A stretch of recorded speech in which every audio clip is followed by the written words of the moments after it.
All right. So, welcome to Memorial Stadium in Columbia, South Carolina. This is AC Flora hosting South Florence for the Lower State Championship in 4A, South Carolina. There's just under 44 minutes left until kickoff, but I went ahead and went live early. Normally, I would just go at like 7 o'clock, but there are a bunch of you guys already kind of watching, and rather than staring at um, just an image, you might as well stare at the field. AC Floor is in all red, and South Florence in dark blue. Uh, Actually, they don't have their shoulder pads and jerseys on, so I assume they're gonna wear all dark blue. But I don't even see any jerseys on the sidelines or something. So, at any rate, dark blue pants. But yeah, thanks for joining us on stream. I do want to point out real quick. At the bottom of the screen, you'll see Midlands Mavs and Upstate Mavericks. Midlands Mavs are part of the Upstate Mavericks travel baseball program, and they are sponsoring tonight's stream. And yeah, thank you to them. The Upstate Mavericks were founded in 2006 by current president and head coach Chris Nall. The Mavs have teams with ages 8 to 18 available for all levels of players, located in 2 states. Starting in South Carolina, the Mavs branched out to Georgia in 2018, creating the Georgia Mavs. And just this fall, floor coach Andy Hallett became the director of the Midlands Mavs youth branch that operates out of the Midlands area for ages 8 to 14. Tryout information for the Upstate Mavs and the Midlands Mavs can be found on social media sites you see scrolling on the bottom right of the screen. I'm gonna mute myself because they're playing music here, and I don't want to have any copyright issues. So you're gonna hear a selection of copyright royalty-free music. I will be back when they get close to national anthem. All right, thanks.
All right. Still a little over 22 minutes until kickoff, but I need to read some ad copy. So tonight, first of all, welcome to Memorial Stadium. I said it when I first started the stream, but more people have joined. Welcome to Memorial Stadium in Columbia, South Carolina. This is AC Flora hosting South Florence in the lower state championship game for the 4A South Carolina High School League playoffs. With Lindsay Hawley, please come and pick up your debit card at the visitor concession stand. Somebody left the debit card at the concession stand. Concession stand, you will need to bring an ID. Okay. Yeah, so we'll have the national anthem momentarily. I want to go ahead and thank a few sponsors. First of all, thank you to tonight's live stream sponsor, the Midlands Mavs and Upstate Mavericks Travel Baseball Organization. The Upstate Mavericks were founded in 2006 by current president and head coach Chris Nall. The Mavs have teams of ages 8 to 18 available for all levels of play, located in 2 states. Starting in South Carolina, the Mavs branched out to Georgia in 2018 to create the Georgia Mavs. And just this fall, Coach Andy Hallett became the director of the Midlands Mavs youth branch that operates out of the Midlands area for ages 8 to 14. Tryout information for Upstate Mavs and Midlands Mavs can be found on social media sites you see scrolling to the bottom right of the screen.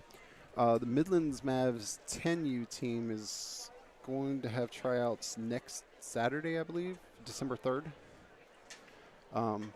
But you can, if you go to andyhallettbaseball.com for the Midlands Mavs, go to andyhallettbaseball.com and you'll be able to find a link to sign up. For other Upstate Mavs programs, teams, if you go to upstatemavericks.org, you'll find a link to be able to sign up for different age groups. This is South Florence in dark blue. Wait, they still don't have shoulder pads on. So I got a little bit of time. This year, let me put a couple of cards up real quick. I won't leave these up for very long. But there's the Upstate Mavs, upstatemavericks.org. And then the Midlands Mavs, you can find information at andyhallettbaseball.com. This year, we've also had a number of sponsors. I just want to thank them really quick. A couple times we've had Big Red Box Dumpster Company. The Big Red Box Dumpster Company is an all-inclusive private waste disposal company offering 15, 30, and 40-yard dumpster rentals in the Columbia, South Carolina area. They service both residential and commercial customers. You're in good hands with Big Red Box. You can visit them online at bigredboxdumpstercompany.com to book a dumpster. Hold on a second. I'm dropping some frames. Let me make sure hotspot is in a good spot. The screen was probably skipping a little bit. Audio should have held good, but okay, looks like it's stabilized. Yeah, I stream through a hotspot, so yeah. Usually I have a really good connection up here, so we shouldn't have any problems, but yeah, hopefully we'll avoid this. All right, we also had Blue Cross Blue Shield of South Carolina.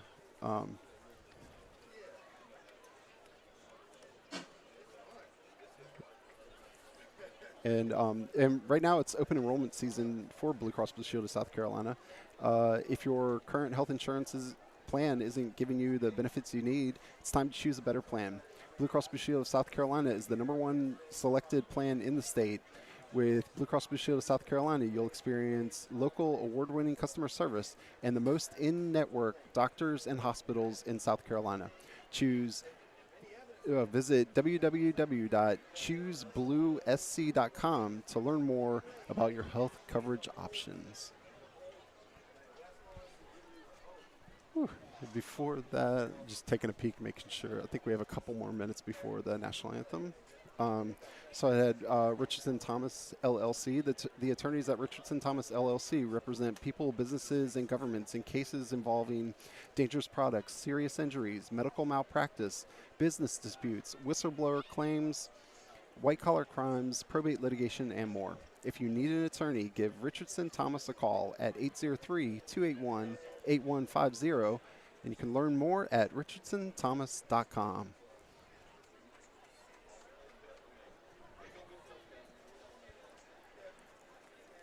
Chim Spector Venting Specialists. Get your chimney functioning and ensure that it works safely for the long term. Chim Spector is your partner and advisor for all your chimney sweeping, relining, restoration, inspection, and repair needs. Located in Columbia, South Carolina, and servicing homes across the greater Columbia area, they are here to help bring your family safely together at your hearth. Call 803-602-5929 or visit their website at chimspector.com to schedule your inspection. And Vision Wealth Advisors. Vision Wealth Advisors is an independent wealth management and financial advisory firm. They are located at 1441 Main Street in downtown Columbia. Mark Sullivan and his team serve clients in the Columbia market in areas of financial planning, estate and charitable planning, retirement income analysis, portfolio and investment management. Visit them online at visionwealthsc.com or give them a call at 803-844-5080 to see how they can help. And we also had the Jefferson Bates Foundation. Jefferson Bates Foundation benefits kids in sports programs in the Columbia area. Founded in memory of AC Flora's quarterback, Carew Bates, JB19 is looking to raise funds to continue its mission to support youth programs, a lifelong passion of Jefferson. Donations can be made on Venmo to @JB19_. That's JB19_. All right, I'm so efficient. I got through all those ad reads, but yeah, once again, being sponsored tonight by the Upstate Mavericks baseball program, which includes the Midlands Mavs. And thank you to Coach Hallett for doing that. All right. It looks like the cheerleaders are lining up at the end. Where's the band? Is the band not here?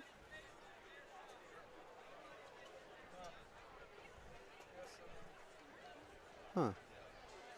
Okay. I guess we're going to have a national anthem over the PA system. Oh, because it's Thanksgiving? Okay. Oh.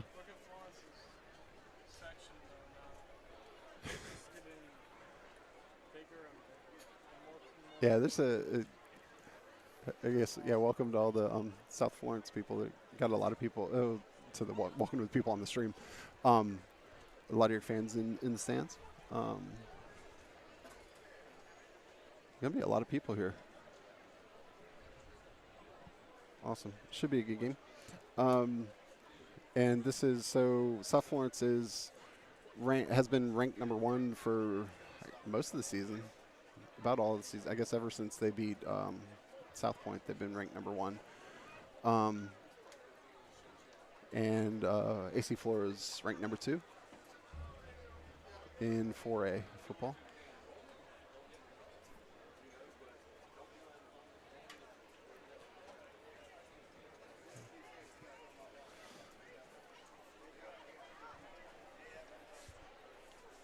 I'm sort of just patiently waiting to see if they're going to play the national anthem. Maybe if I zoom in on the color guard, it'll prompt things to happen.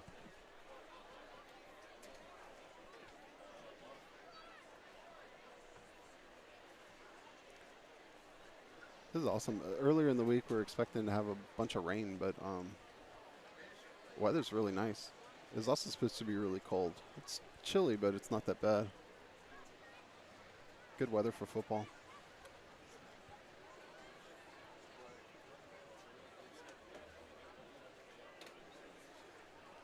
And so as the stream goes along, every now and then my I have everything at the bottom of the screen. Well, most of what you see at the bottom of the screen, the scoreboard, is in Excel. However, I have a camera on the clock itself here in the stadium. It's kind of the only way to have accurate time. The problem is that every now and then it drifts a little bit, so you see part of the scoreboard. Try to adjust.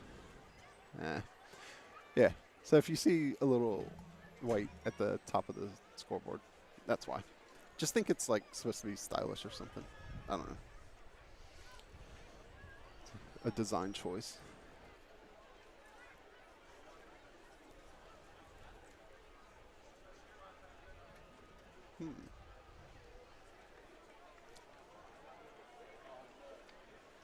Feels like a lot more standing around. Oh, there we go. Head football coach Ken Floyd, I want to welcome you to Memorial Stadium and tonight's 4A Lower State Football Championship game. Tonight's game puts our guests, the South Florence Bruins, against your AC Flora Falcons. I'd like to thank you for supporting high school athletics, and we welcome our visitors from South Florence. Ladies and gentlemen, please stand for the presentation of the colors, followed by our national anthem. Tonight, the national anthem will be performed by Rosa Small and Elizabeth Bertuccio. Both of these students are members of the AC Flora Concert Choir, the Richland 1 District Honor Choir, and in the cast of the musical Xanadu. Presenting the colors this evening is the AC Flora Junior ROTC. The color guard is commanded by and carrying the American flag, Command Sergeant Major Gabriel Baker. The state flag is carried by Lieutenant Colonel Adam Greger. Hey, the guards, go to my car. Master Sergeant William Miller and Sergeant Hold on, I'll First be right Class back. Carl Nesbitt.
All right. Hopefully you could hear that all right. Ladies and gentlemen, thank you for your attention and honoring our nation. So, I didn't catch who was doing the national anthem, but they were singing over the PA system. So I had to turn up the microphone on my headset.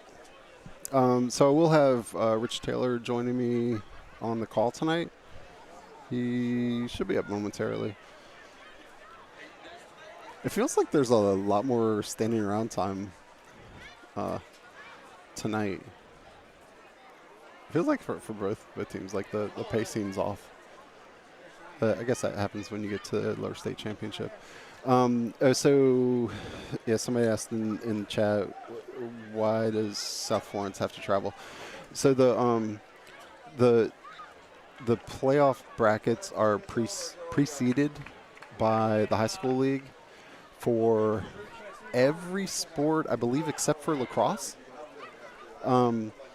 Lacrosse, they actually seed the top 8 at the end of the year, and they have a complicated formula for how they do that.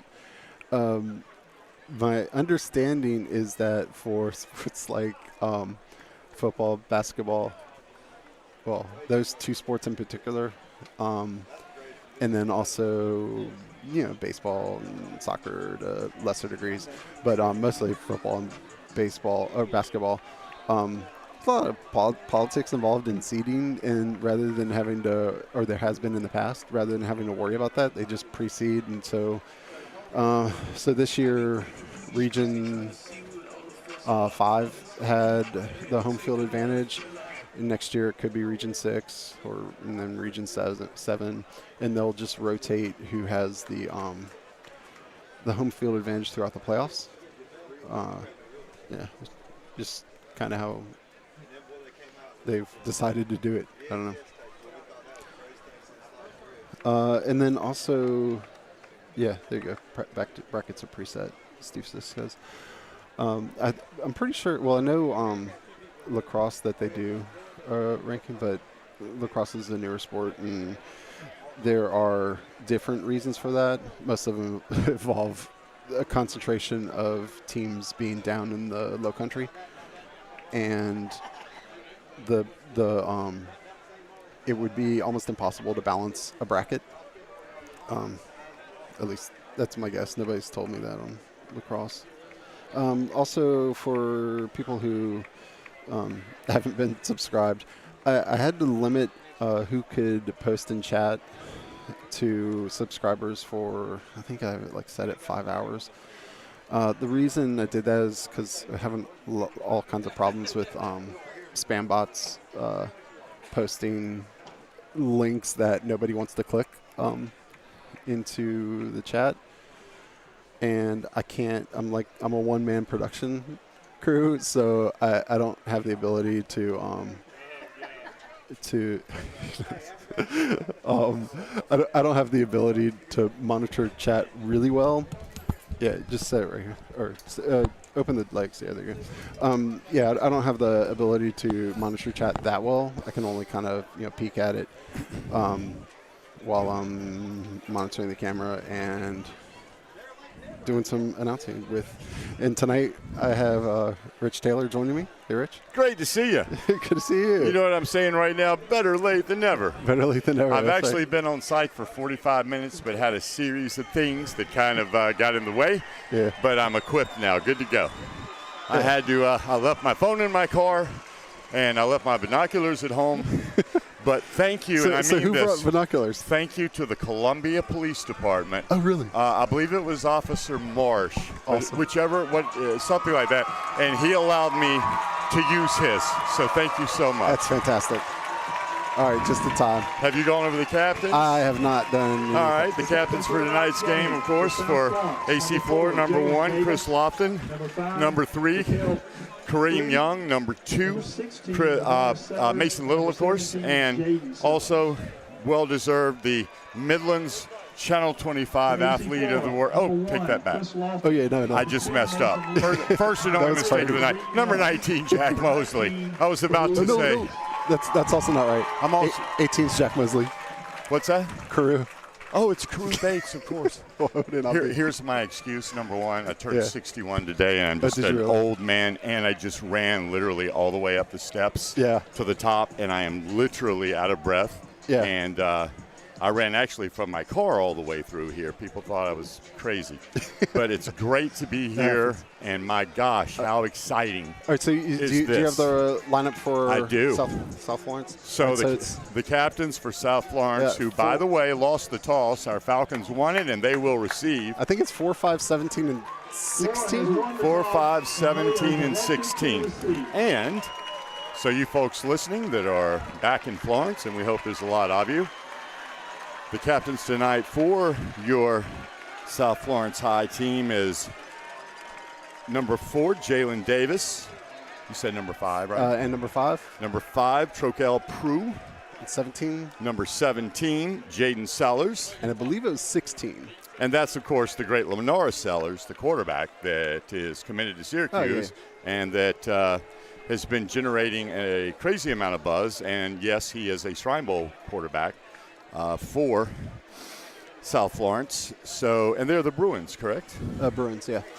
So the Bruins quarterback is going to be something to probably the biggest storyline tonight is going to be, aside from it being number 1 and 2 seed in the lower state, I think the biggest storyline is going to be how can we contain Sellers the way last week we took a team averaging 50 points a game and held them to 2 touchdowns till the very end of the game. Yeah. This is going to be, to me, all about the Florida defense again. Yeah. Yeah, whether they can get enough stops. I mean, South Florence is going to score a lot of points. It's just, can they limit it and limit their scoring, not let them get up early, all the things that always apply to a game when you've got 2 great teams playing. Yeah. And one thing that I noticed immediately upon getting here that I just love, not only is our side packed, but the other side, the visitors, they got a ton of people over there. They are they're about one section away from being full over there, which is a very cool thing to see. This definitely has, if I may say, a state championship atmosphere, even though it's only the lower state finals here. Yeah. So, all that being said, man, I don't know about you, but I've been thinking about this game all week long, and now that it's here, I'm just so excited. And by the way, happy Thanksgiving. Happy Thanksgiving to you. Hope you had a great one, and for everyone out there, regardless of who you pull for that's listening, we hope that you had a safe, happy, blessed, wonderful Thanksgiving as well. Yeah. And we really mean that. We have a lot to be thankful for, all of us. That's for sure. I do have one additional, I don't know if you're aware of this, but Flora added with Ridgel's injury, of course, last week. Yeah. They brought up, if you will, Chapman West, Stephen West's son, and he will be a tight end wearing number 80 tonight. So 80, welcome to the big boys. Yeah, Chapman's a great kid. He is, and Stephen's golden. So yeah, man. Look at the student support. Camo night, obviously. Yeah. Either that or everyone's going hunting really early in the morning, which could be the case in South Carolina. Yeah. It's probably a little of both, right? Yeah. But yeah, man, I'm really fired up. Watching tape of them this week, I went on YouTube and found some games. Yeah. Their running back, to say that he's diminutive is an understatement. He makes Markel look like Wilt Chamberlain or Kareem Abdul-Jabbar, but he is really, really strong. He's fast too, but he's a bull. It's like he's a fullback. We'll see him coming up in a little bit, but he impressed me a lot on the games that I watched earlier this week on their side.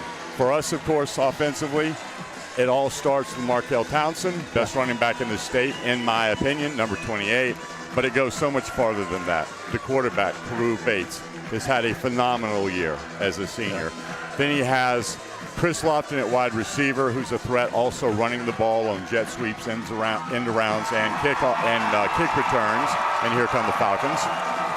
And they have Mickey Purdy, who to me is the most underrated, Jack Purdy. His dad is Mickey. They do have Mickey Purdy. Jack Purdy is, to me, the most underappreciated player that I know of, at least, in the state, because all he's done is make big plays, make incredible catches, and score touchdowns when they're needed, including 2 last week. Yeah, he's a good athlete. This is his first year playing wide receiver. Played a little bit of – he was like backup outside linebacker last year. But he's a really good athlete. He and his brother both played on JV basketball at Flora, and they both start on the lacrosse team under their dad, Mickey Purdy. And again, all Jack does is make big plays. It seems like every play he makes is big. And but anyway, everybody on this team has contributed. Obviously, we've got to have a strong effort again from our offensive line. Defensively, we need to limit what Lenore Sellers and company do. And may the best team win. That's right. And go on to play for the state championship next week. For the Falcons, number 1. Yeah, speaking of which, for people watching at home, I mean, we are Flora fans, but we usually only complain about the officials, and we try to keep that minimal. But, you know, we have rosters for South Florence. We'll point out when they make good plays, too. Yeah, as hopefully you will see, we genuinely try to be fair and objective at all times. Unless Flora's scoring a touchdown, then we go crazy. But you know what I mean. It's all right. Kicking off is number 26, and that is Grant McDonald. He's a senior for the Bruins. And a fair catch. Looks like Braxton. Right on the 35. Braxton Murray. That was Braxton Murray making that catch. So good field position to get started. And, hey, man, it's here. We've been thinking about it all week. Here we go. May the best team win. Man, I'm excited. I hope everyone out there watching us on the stream is excited as well, and we give you a good account of the game.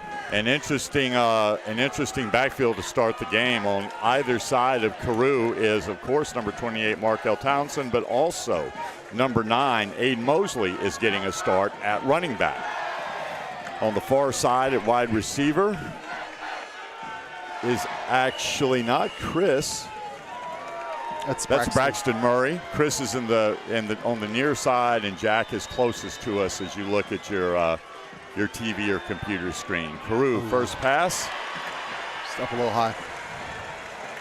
Intended for Aiden, not handled. It'll bring up a 2nd and 10 from the 35 for the Falcons. Crew's pass incomplete. To number 9, Aiden Mosley, 2nd down. The winner of this game, of course, will play the winner of the Upper State Finals tonight, which should be quite a game between Northwestern and Greenville. Yeah. 2 mighty powers. I'm calling Northwestern on that. You think Northwestern? I do. And that's just a guess, but they score so many doggone points, and they give up so few. I think it's kind of a safe guess. Markel Townsend, first carry of the night, and appropriately, it's for a first down and longer than 10 yards. Yeah. Are we going to keep the running total again like we did last week? Yeah, I don't know. Were we right on last week? No, you gypped him by about 8 yards. He was over 200, yeah. Oh, my God. Well, I'd rather be on that side than give him too much. So, again, Markel with 11 to start. Yeah, which, I mean, it made sense that he was over 200 because he didn't play. Like, they would have ran him another run. Whoops. Moving on the line. Yeah, they would have ran him another play if he was at 194 or whatever he was at. So that's 11 on that. And I also think that I wound up not giving him the yardage on the hook and ladder last week. So depending on how Flora graded it, that may have been a few. But anyway, that's last week's news. All right, it's going to be 1st and 15. So you got Markel for 11. Got Markel for 1 carry for 11 yards so far. It'll be 1st down and 15 from their own 41 for the Falcons. Carew hands to Markel, cuts it inside. He's going to be tackled at about the Markel Townsend, the ball carrier, pick up a 4-yard line. All the way up to the 45-yard line. He was brought down by number 23. That's Deshaun Caraway. 2nd down. Junior for the Bruins. And that was 4, or they're actually spotting it at the 45, so that's a 4-yard pickup.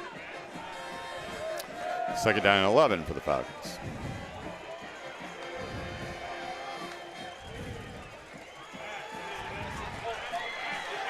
Oh, what a catch.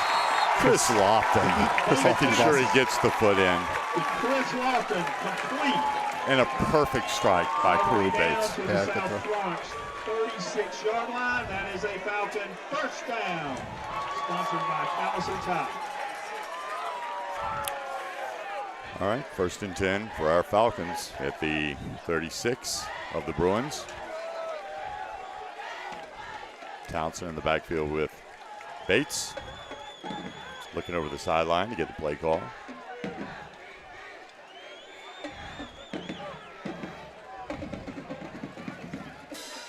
Markell running behind Jack Mosley, does what he does and just keeps going. It's inside the 30 down to about the 27-yard line.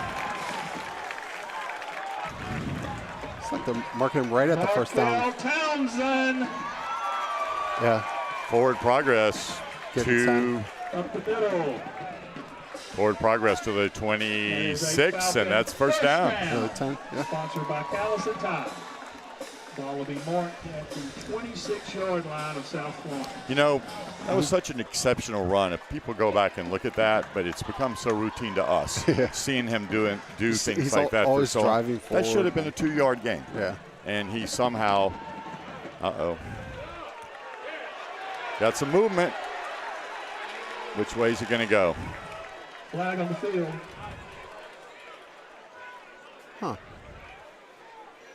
Either way, the defensive tackle jumped forward, but it looked like he stayed behind the line, but it caused the left tackle to move.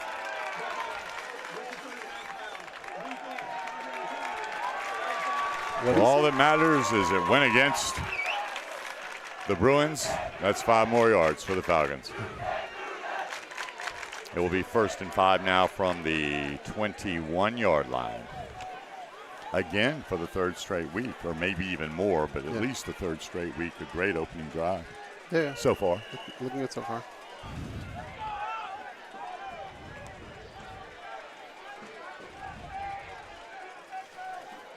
Okay, Mosley now in the backfield with Carew Bates. Goes in motion. They're going to pass out in the left flat to Mosley. He's not quite able to break the tackle. And he was hit first by number 1. And that's Deshaun McFadden. Give him credit for first hit on that. Markell back in.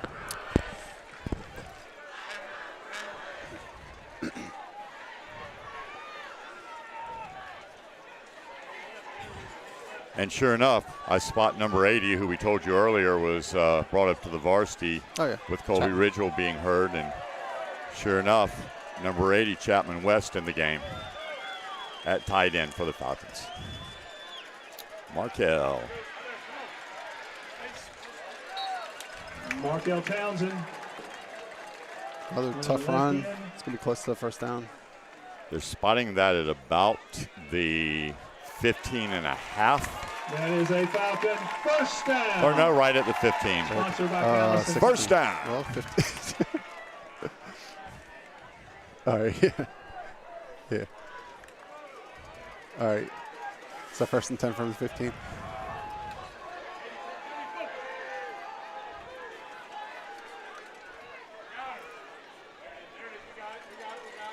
Markell Townsend up the middle.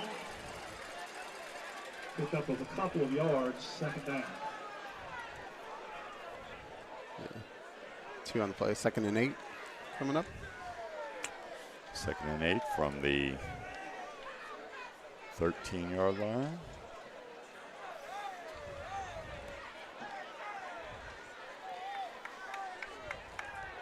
Almost halfway through the first quarter. Or no, we're not playing.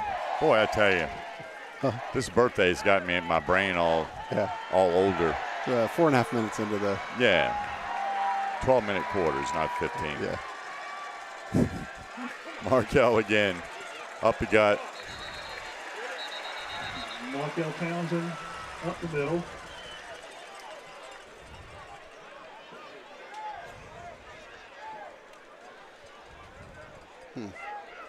Picked up of a yard. You give him a yard on that. 3rd down and 7 now. 3rd down.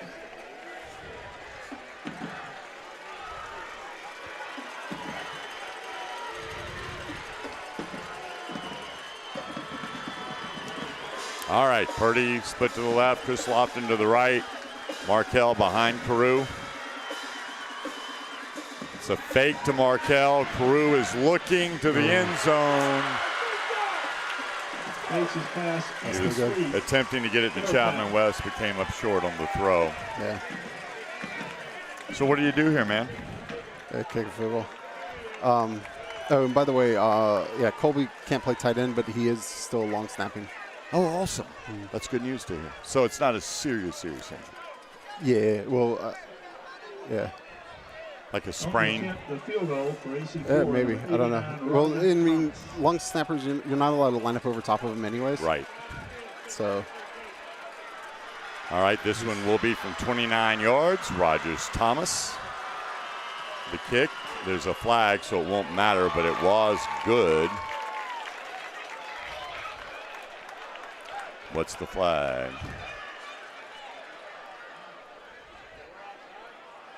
Oh. There was a flag on the play. It's against them. So 5 yards. If it's an offside, it's going to bring up a big call 4th for the and 2, Falcons. yeah.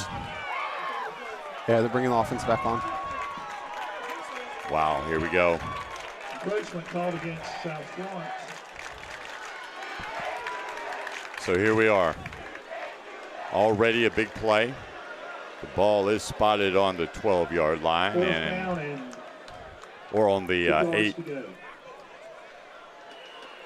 Would that be the 8 or the 7? 7-yard line. Yeah. And it's 4th and 2 for the Falcons.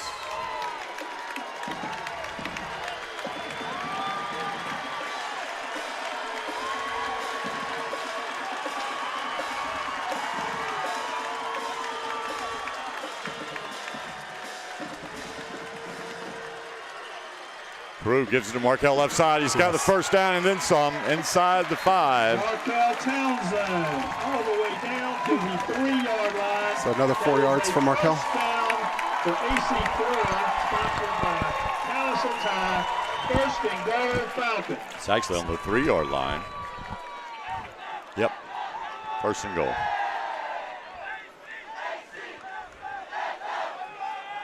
Purdy to the left, Lofton to the right. Markel beside Carew. It's Markel into the end zone. Touchdown, Falcons! 6 minutes and 5 seconds remaining here. 6:04 is when they stop the clock, so we'll go with that. Remaining in the 1st quarter, and once again, the Falcons strike first.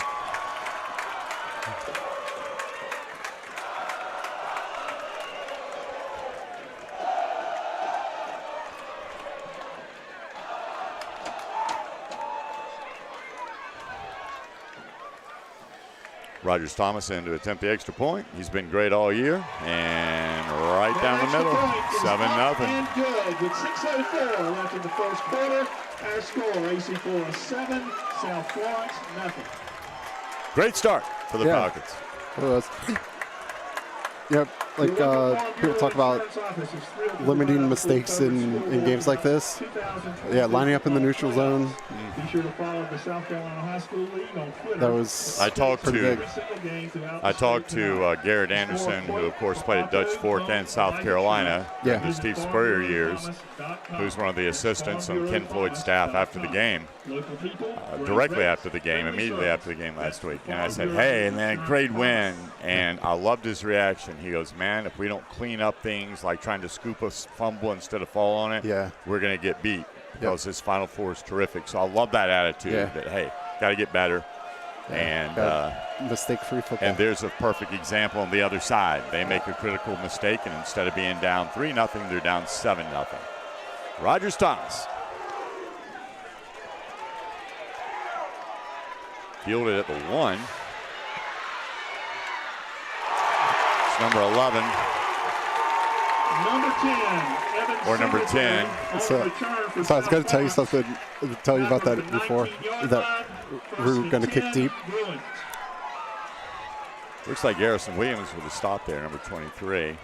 And now here we'll get our first look at the player that a lot of folks say is the clear favorite this year, for better or for worse, for Mr. Football in South Carolina, and that is South Florence High School quarterback Lenora Sellers. He's wearing number 16.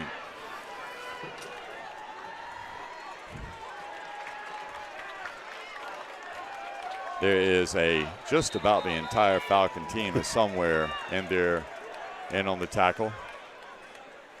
But Mason Little and it looked like Mason Little and Corey Woodard were at the very bottom. 4-yard gain, second down. The halfback we talked about before the game, he's a little guy, but he's very strong, very fast. His name is Shaquem Flag down. Shiloh. Flag on the play, I'm not sure. And there's a flag on the play. And I believe they're going to go back the other way with it. Go hold. Flag on the play.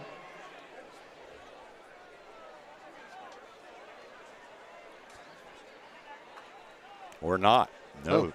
apparently this one. not. Ooh, a face mask in there. 15 yards.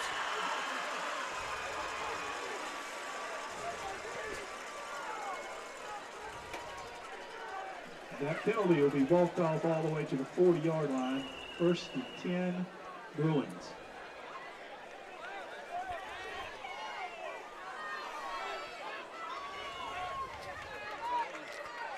Sellers with 3 split wide.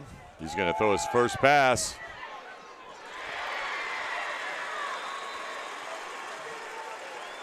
It's complete. Woodard with a tackle. The catch is made by Juan Fargas. Juan Fargas with the reception.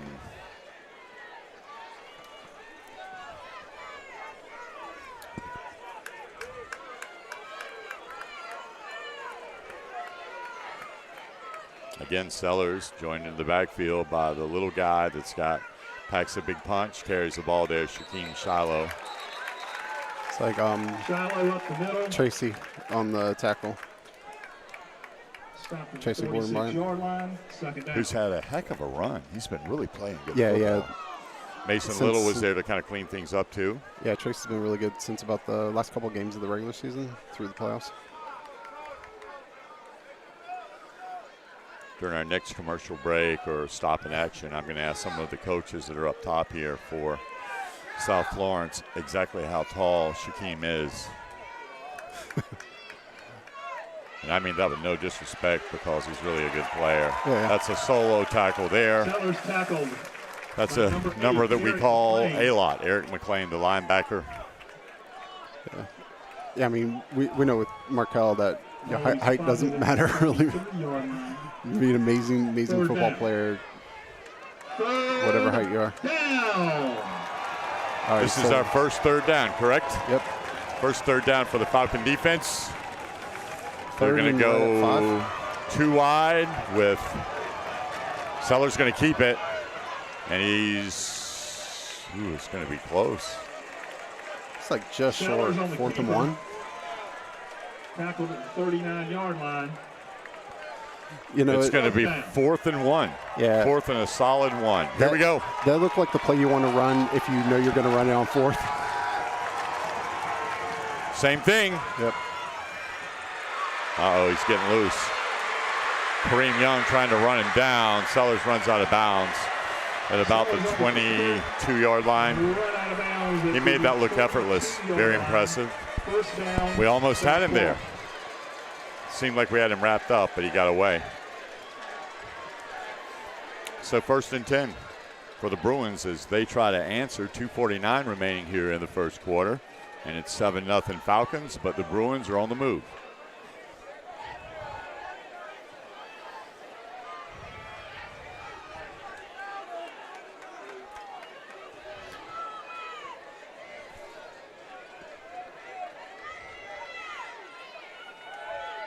Sellers gonna. Ooh. That pass was off the mark. Was intended to Rodney Lassane. Just missed him there. So 2nd and 10 now for the Bruins. What a beautiful night for football, huh? Yeah, it's fantastic. A little bit more tolerable than last Friday night when. Yeah, we have wind going horizontal, or rain going horizontal.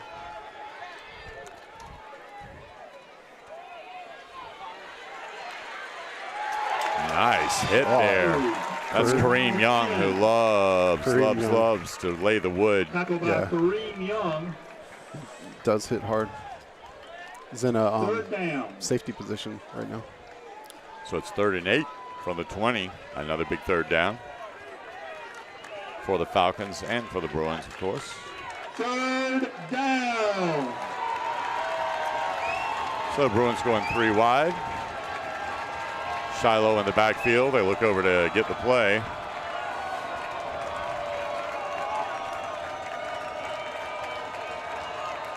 Looks like the Falcons, are they going to bring a blitz? He keeps it. He's going to be well short of the first down is Sellers. Young and McLean both in on that tackle. The spot is going to be 4th and 2. At the 14. So 4th and 2 coming up here. They're going to do the same thing, you think? Run Sellers? Yeah, they have an extra lineman. All right, here we go. Sellers keeps it. Goes outside, cuts back in, and there was a flag. Oh. Timeout. Oh, timeout. Oh, timeout called by Flora right before the snap. You know, I was watching Sellers, and when he got through the line that easily, I didn't hear the whistle. Yeah, I know. And I've got him on the binoculars, so I'm going, what the heck is happening out here? Whether you're an elite athlete or a weekend warrior, you can trust the sport. Yeah, that was crazy. All right, let me thank tonight's sponsor. Thank you to Midlands Mavs and the Upstate Mavericks Travel Baseball Organization. The Upstate Mavericks were founded in 2006 by current president and head coach Chris Nall. The Mavericks have teams in ages 8 to 18 available for all levels of players. Located in 2 states, starting in South Carolina, the Mavs branched out to Georgia in 2018. Create the Georgia Mavs. And just this fall, Coach Andy Hallett became the director of the Midlands Mavs youth branch that operates out of the Midlands area, the ages 8 to 14. Tryout information for the Midlands Mavs and the Upstate Mavs can be found on social media sites that you see scrolling at the bottom right of the screen.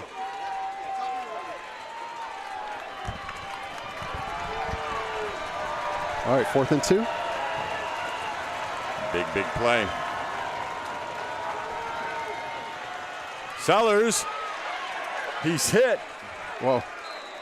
Man. Oh, that's really he's close. Slippery, and it is going to be very close. Sellers on the keeper. They are where they're spotting the ball, it's 1st down, I believe. Oh, it's going to be really, first down. He's slippery. Yeah. We get a lot of arms on him. 1st down, And Bruins. I think Flora has proven to have pretty sure tacklers over the course of the year. But Tell you what, though. Yeah. But that's 2 4th downs that they've had in this drive. That's true.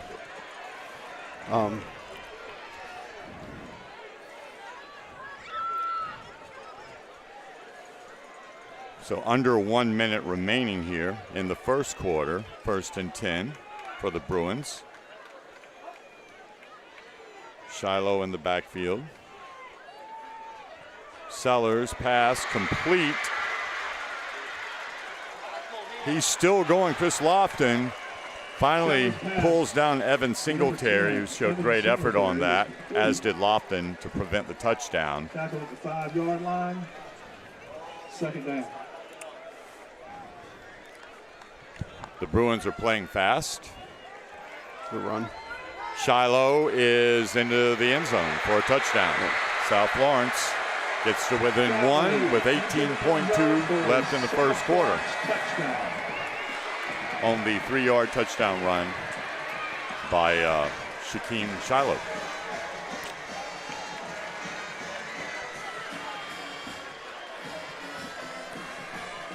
One drive each team, first quarter.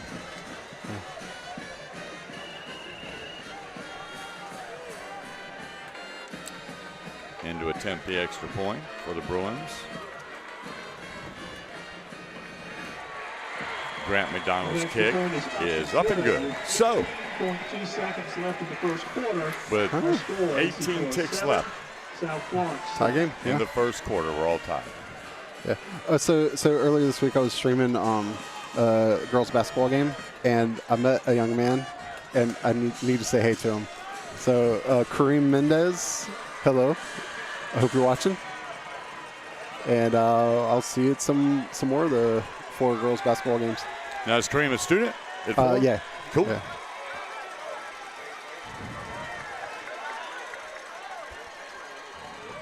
Have you stayed busy this week streaming?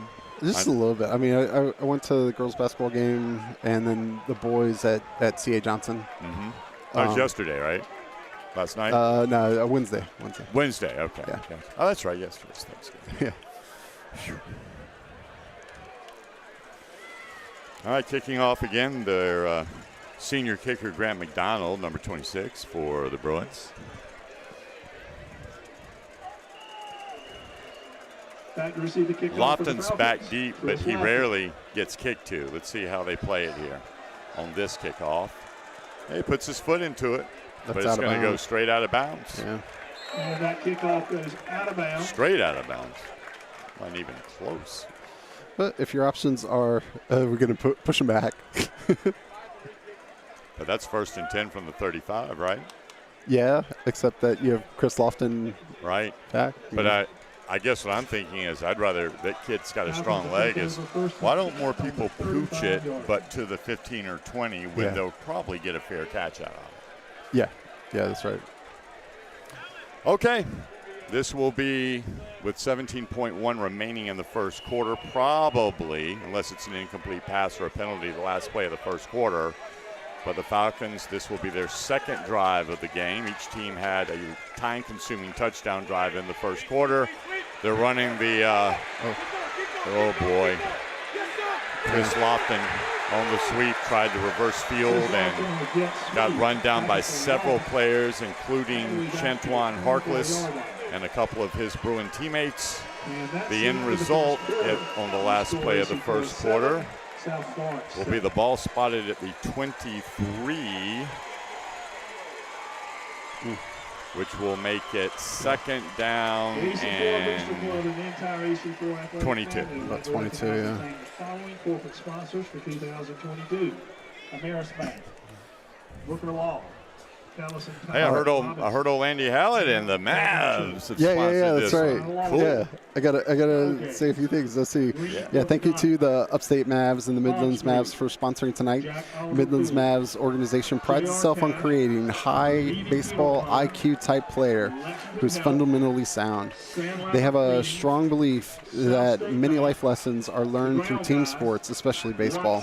This past fall, the Mavericks were wildly successful, winning several championships and runner-up placements from all of their age groups. Visit upstatemavs.org, and andyhallettbaseball.com to learn more. My son, a player on the 12U team this past, I always get this confused because they all run together. That was was that during school or right before school? It was during fall. It was like September, the fall October. season, that's right. September, October. He had a great experience. And Andy, obviously, the to me, consensus preeminent high school baseball coach in the state of South Carolina, and his state titles back it up. 7 state titles. All right, here we go. Carew going to pass. Gets rid of it. That catch over on the sideline is to backup quarterback number 13. Oh, it was to Heath. Heath Moser. Wow. Wow, nice job.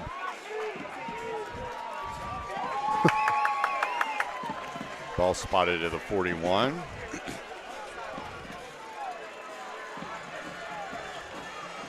So now it's a manageable, very manageable 3rd and 4. So that was a 19-yard completion. Big-time play. Give it to Markel, and he's got it. He is over the 50, still going, shakes another guy, cuts it back to the left. It's going to be a foot race to the end zone. He's to the 10. Chris Lofton with the block that enables Markel Townsend to score from 59 yards out. On third down, the Falcons with another touchdown. Holding downfield, it's going to be a first down, but the holding was at the 40. Oh man! And that is that's deflating for me at least. Yeah. So boy, but that doesn't take away from the run. No, another Markel Townsend highlight. He gets 19. He gets to the 40. Yeah. So that's 19 yards that he gets credit for instead of 59 and a touchdown. Oh man, that was. And here's the thing, as often is the case, that hold had nothing to do with his touchdown, nothing. But it happens. It happens.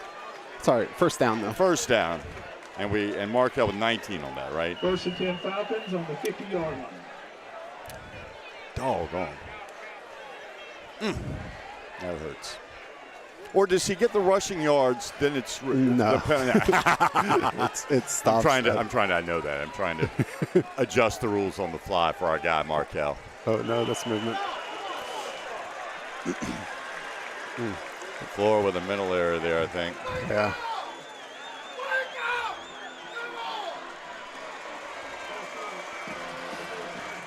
He's watching the defensive line shift, and went with the shift. Good looking defensive line, by the way, for South Florence.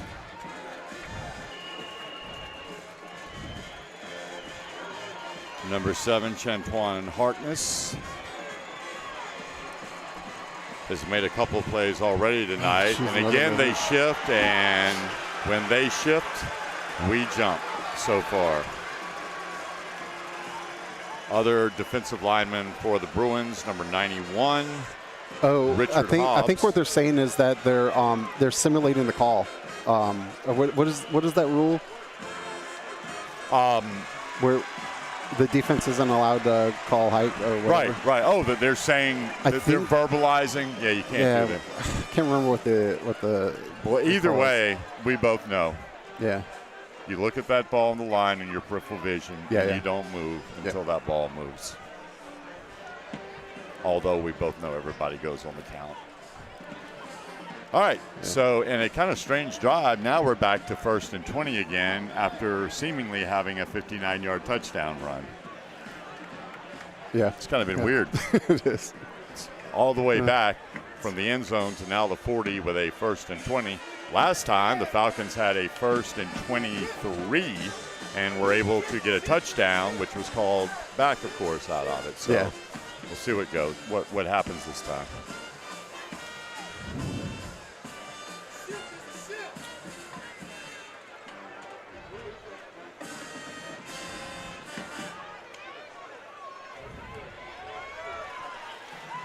All right, Aiden Mosley in the backfield with Carew Bates. Jack Purdy on the near side, Chris Lofton on the far side for the Falcons.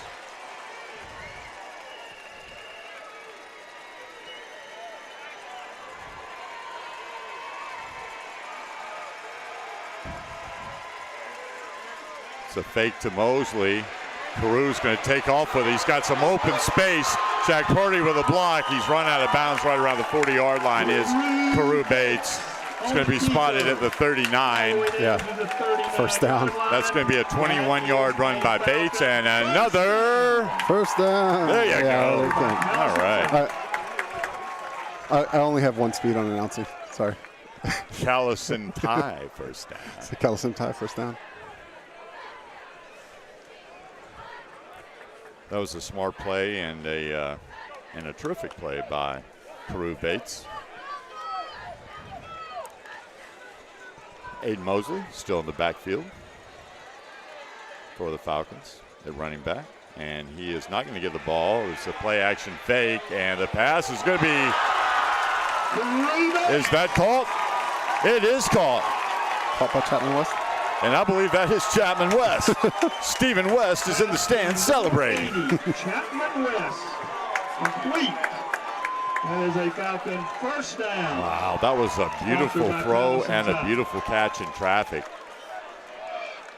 He was surrounded by no less than six Bruins when he made that catch in traffic. 1st and 10 now from the 17-yard line for the Falcons. Markel back in the game beside Crew Bates in the backfield at halfback.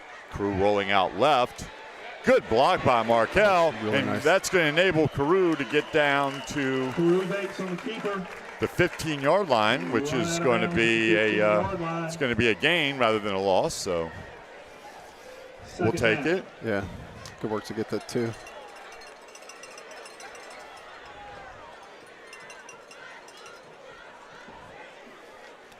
Yeah, we're full in here, looking over the ledge here up from there. Well, almost full. A few seats down on the right side. But I commend South Florence. They have packed it out over there. Good for them. That's Markel Townsend. Oh, and that is number 11. Just getting him by the ankles and making a great play. Noah Moore, he's a junior linebacker for the Bruins. So I got 3 more on that. We'll give him 3 on that, and we're looking at 3rd down and about 5.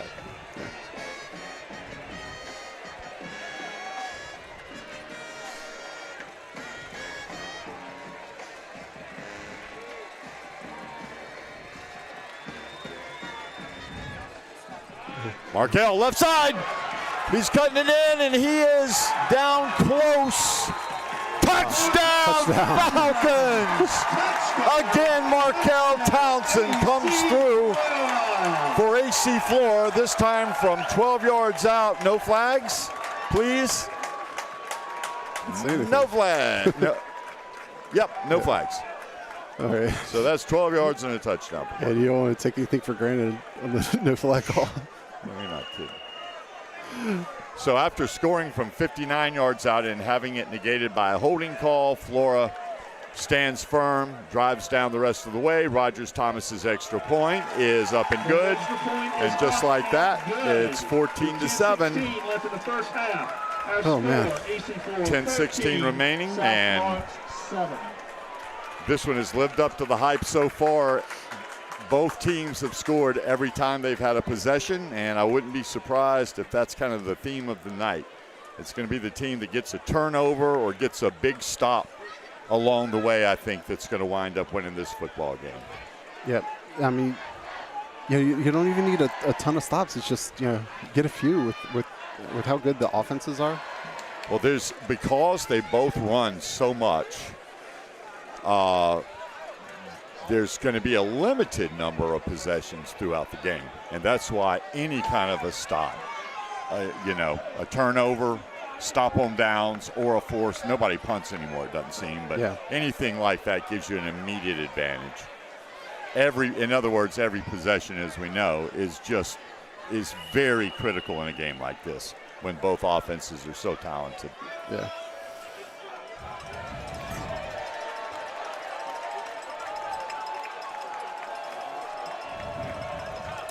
Rogers Thomas, who has done a terrific job handling all kickoffs,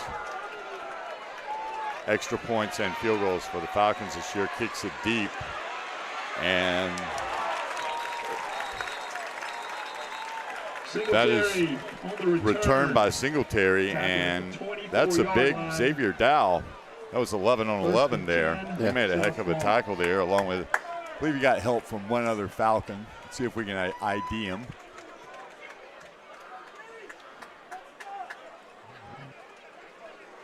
That is 20. I can't quite make that out. Yeah.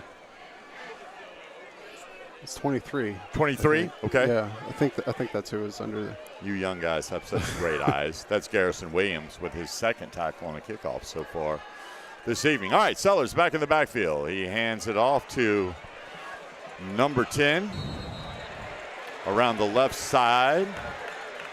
Singletary, the ball carrier. And that's Evan Singletary, who just had the kickoff return. It's going to be a nice gain of about 9 yards. 3-yard line, second down. It's going to be 2nd and 1 from the 33 for the Bruins.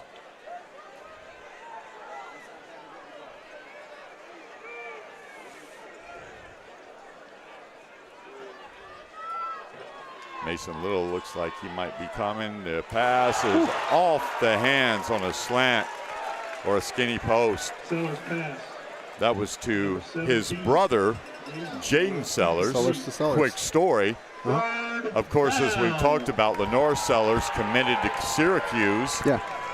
He plans on going in December. So if anybody's going to flip him, they need to do it in the next month. He's going to be a December enrollee. Well, check this out. His brother, Jaden Sellers, had just had the ball ricochet off his fingertips. Yeah. He's only a sophomore, but he holds an offer, a full scholarship offer. And by the way, Sellers has just broken out of the pack and has finally run out of bounds by Woodard. But yeah, his brother, the sophomore, also with an offer from Syracuse, kind of an extra enticement for him to go play for the Orange. All that being said, Sellers scrambles to the 40. It'll be 1st and 10 for the Bruins, and so far he's been everything that he has lived up to the hype, as they say, as has Markel. Yep. All right, Sellers back to pass. That pass to Singletary is complete. Singletary is complete. It's like McLean, Young, and Biggerstaff around him there, but that was perfectly delivered, and it's going to be a 1st and 10 from the 15 now for the Bruins. Sellers joined in the backfield by Shiloh. He gets the carry. There's a helmet off, and there's a flag on the play. It's going to be illegal participation, I think.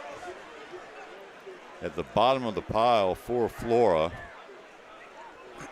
was Andre Thomas. Kind of interesting here. That was the Flora helmet that was off.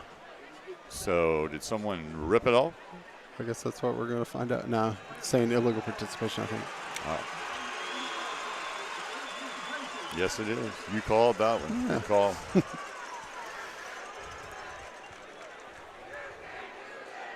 Oh, it was his quarter too. Sorry, I forgot to update that.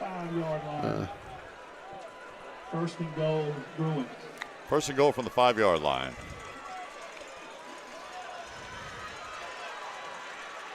Sellers keeps it himself, and he's in the end zone. Touchdown for the South Florence Bruins.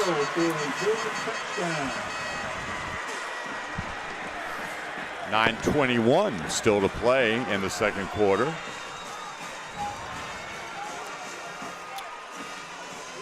They are going to kick the extra point. Grant McDonald back in, trying to go 2 for 2 for the Bruins so far tonight. And if successful, this game will be tied up at 14. Sure enough, it's up and good. Somebody just posted that Greenville's leading Northwestern 14-7. 2nd quarter, probably. Yeah, probably about the same point in the game. So we've had 4 possessions so far, 2 for each team, and every one of them has resulted in a touchdown. So now it will be Flora's turn to try to make it 3 in a row, as McDonald will be kicking off momentarily to the Falcons. This is a great football atmosphere. There's folks all around, down around the fence watching. The concessions have a big long line. It's going to be a nice night for concessions, yeah. It's and it's just a beautiful night. Yeah.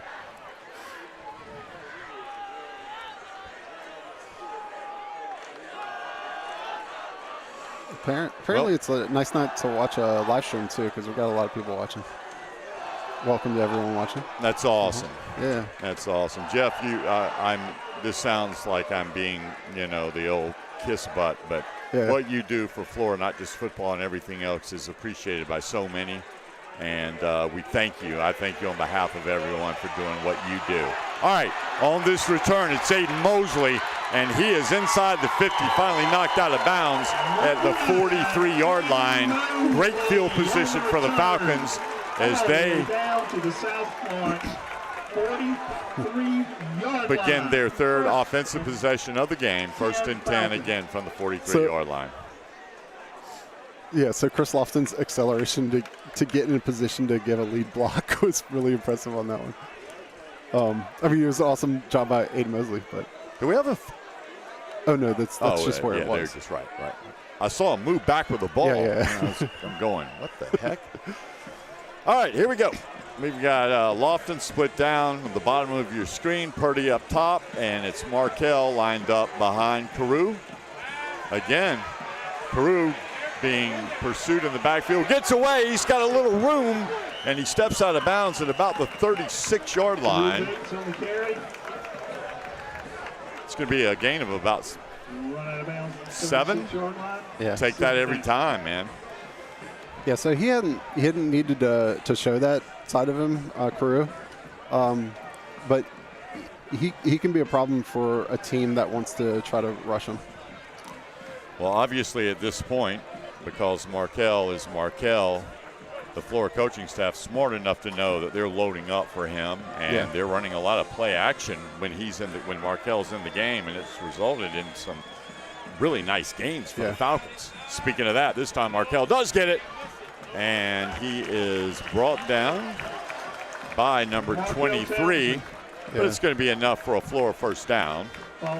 That's up to another the 31-yard line. I mean, that wasn't a lot of yards, but that was a really good really good run for Markell. Deshaun Caraway, the junior linebacker, with the tackle there for the Bruins. And what was that gain? It was right at 5. I think we were on the 41. 5? Okay. Could be wrong, but We'll call it 5. Drew Bates. Pass attempted for Chris Lofton. That was the catch. Yeah, they're going to call that a catch. I thought that was trapped. It was really incomplete. That was trapped. That ball did skip off the turf. No biggie. Second down. Yeah. So that last run again was for I think 5. 5. Call it 5.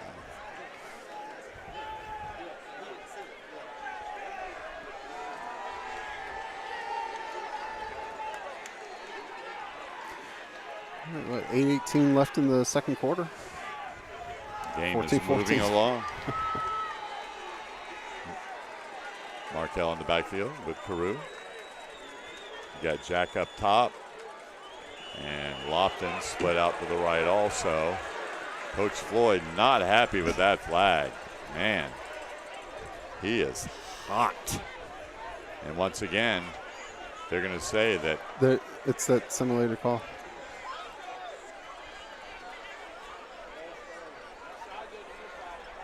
Lots of talking going on right now, as you can imagine, with players on both sides right around the referees. Yep. They're calling against them. About time. Yeah. About time. 5 yards. Hey, if somebody knows what the phrasing of that call is, if you could post it in chat. I can't remember what the terminology is for when you have a simulated call by the defense.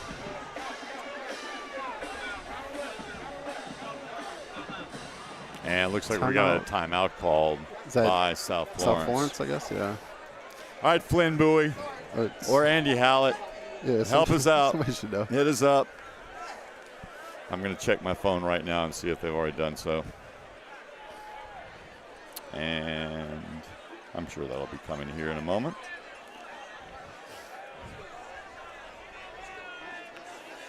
Let's see if I can see if I'm good enough.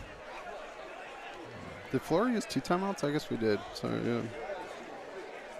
So 1 timeout left for Flora, 2 timeouts for South Florence.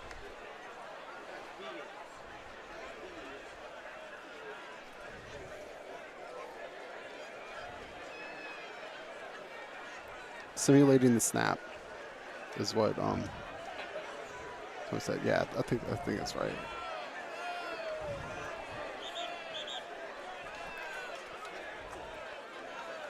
Yeah, there you go. Yeah, simulating snap count.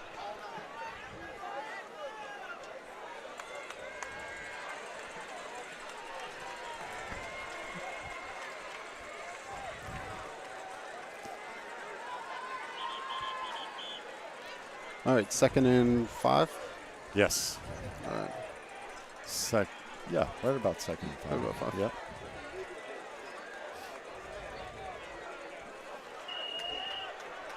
Right, because incomplete pass on first down. Yeah. Right. Yep. All right, Markel in the backfield. He does get the football. He's cutting in the middle. He is grabbed from behind, and first hit was by the Bruins. That was number 5, Troquel Prue, senior linebacker. And that's going to set up that was only a 2-yard gain for Markel. That's going to be 3rd down and about 3, a long 3 for the Falcons here, as 7.5 minutes remain here in the 2nd quarter.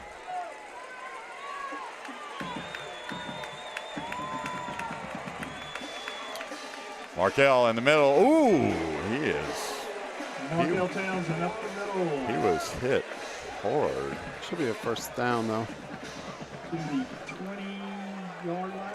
I don't want to call the name of the wrong person, but whoever did hit him in the middle of that was a hard hit. But the only thing that really matters is that Markel got the 1st down for the Falcons, 1st and 10 from the 21-yard line. So that was a gain of 3. Yep, gain of 3. 1st and 10. Peru looking to pass. He's looking for Chris. Chris makes the catch, and he is forced out of bounds at the 2-yard line. Wow. All the way down to the 2-yard line. 1st and goal, Falcons. That was a terrific reception by Chris Lofton. He was immediately hit by... Oh, this is Markel. Markel into the end zone. Markel into the end zone. I couldn't make out who hit him on the replay, but it doesn't matter because Markel is now in the end zone for his 3rd touchdown of the game. Yes,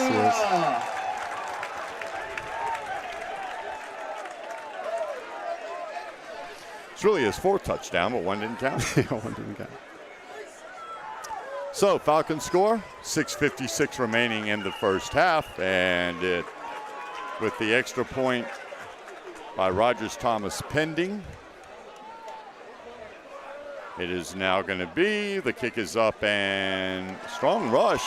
Almost got it, but they didn't. That extra point is up and good. The kick is good, and 21-14. There have been 5 possessions in the game by the 2 teams combined, and there's been a touchdown scored on every one. South Florence will get their chance coming up next. Again, 6:56 remaining in the 1st half, 21-14. Good guys winning here at Memorial Stadium in Columbia, South Carolina, in front of an impressive packed crowd. Yes, indeed. And thank you to tonight's sponsor, Upstate Mavericks Baseball Organization and the Midlands Mavs.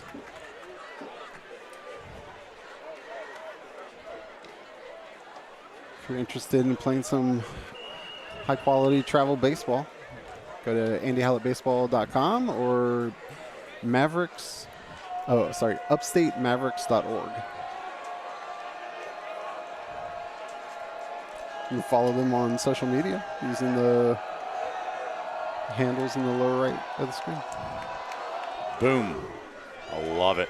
Gets his leg into it. It's going to be caught by Singletary, and he is going to fake the handoff at the 5-yard line. He's got some space, but what a tackle by Xavier Dow. He has become a special teams maniac out there for the Falcons. Number 11, Xavier Dow. Man, Xavier Dow's been getting the job done on kickoff coverage for the Falcons in the last several weeks, probably the whole year. Yeah. No, he's been really good. But that's a critical tackle because because he had a There's lot so of room. much space over there. And, Yeah. and that kid can run with the football. He Yeah. has moved. So 1st and 10. Third possession now for the Bruins. They've scored touchdowns on their first 2. The quarterback, of course, the highly recruited Shrine Bowler who is committed to Syracuse. He's going to be a December signee and enrollee. Hands it off to Shiloh, who is hit by Biggerstaff. He's hit by John Friday was in there. John Perkins. Friday. Yeah. Andre may have been on the other side of all that. Giving him 1 yard on the carry. Shiloh, the ball carrier, took up a 1 yard. 2nd and Second 9 down. now.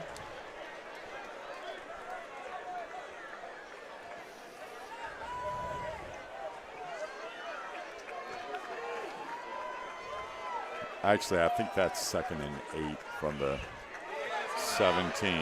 Sellers doing his thing, and Chris is that Lofton. Kareem? No, that's Chris. Chris Lofton with the sure tackle. Had to shed a block That's a, before. you know the thing that Sellers, people need to ball understand about Lofton's, about how valuable he is to this team, Yeah. is he plays just about every play of the game. Yeah. I mean, he is in the game. This time of the year, He's in there all the time, and that's an impressive athlete. Shiloh with a carry, and that's Mason short. Little cleans it up. He's giving them the yardage, though. He was first hit by Shiloh tackled by a flock of Falcons. They're going to round that up to the 25, I believe. Are they? Yeah. Oh, man. Come on. We have That was First Tracy down, Borden St. Bryant Paul. again in there, but they do give him the first down, so it is what it is. 1st and 10 Bruins on the 25-yard line. Yeah, for anyone tuning in from outside of South Carolina, we have an imprecise ball spotting system in South Carolina. A variable spotting. That's not a dig at the officials, is it? No, it's a system. Sellers' pass is complete Sellers pass to Singleton. I assume Singletary. it's like what they want to do. You just either round up or round down on the yardage, and First down, Bruins. yeah, That gain was, about 11 yards? yeah. And that was Evan Singletary, senior wide receiver, number 10. Very talented player. Very dangerous kick returner. And now We don't have somebody up top.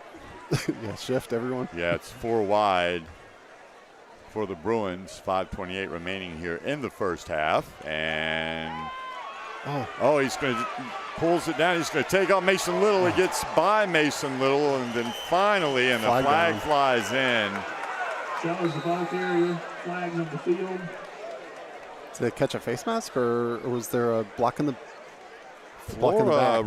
Flora's It was a block in players, the back. they reacted as if it would be. Yeah, it was just based on where it was thrown. It had to be either a face mask or block in the back.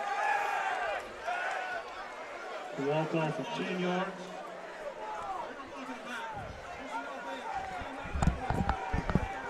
It's a 10-yard penalty all the way back to the 31-yard line.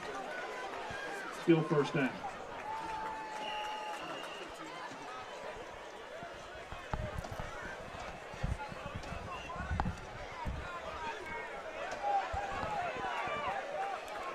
So that's going to bring up a first down, and looks like about 14. They hand it to Shiloh. Oh, boy. He breaks through the line. Shiloh, the ball carrier. He's hit by McLean and then by Mason Little shortly thereafter. Second down. That's a nice gain of about 7 yards for the Bruins. Again, here's Shiloh again, and he is immediately hit by Albert Perkins. Shiloh again, the ball carrier. And that McLean will was leave there, too. them with a third and very short, less than a yard for a first down. All right, I'm guessing they're going to run quarterback straight up the middle. Third down. Well, so far, that's been the plan. Keep the ball in your best player's hands. But did they? Whoa.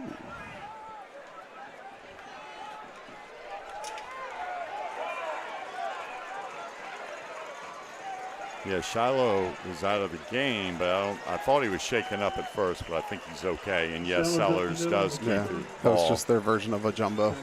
And it's going to be 1st and 10 on their own 49 for the Bruins. Clock ticking, getting down close to 4 minutes in the first half. We're at 4:05 as of right now. And the Bruins on the move, 1st and 10.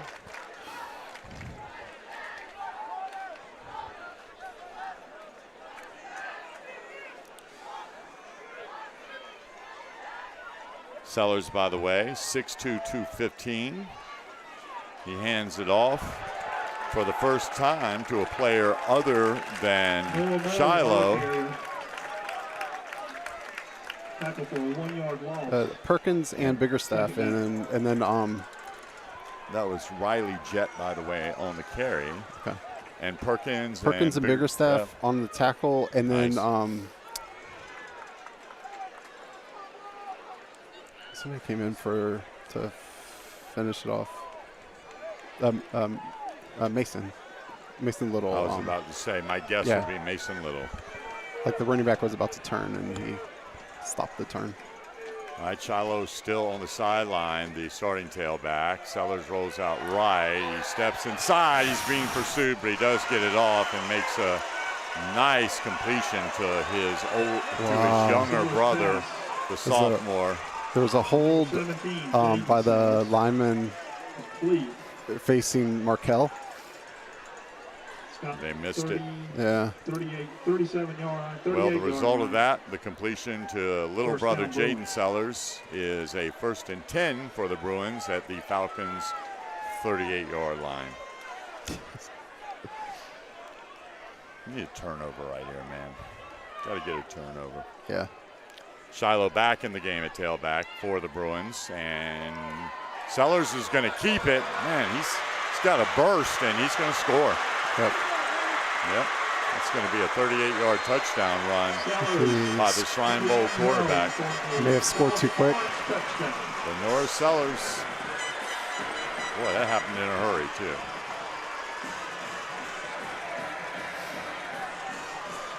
What a great ball game so far.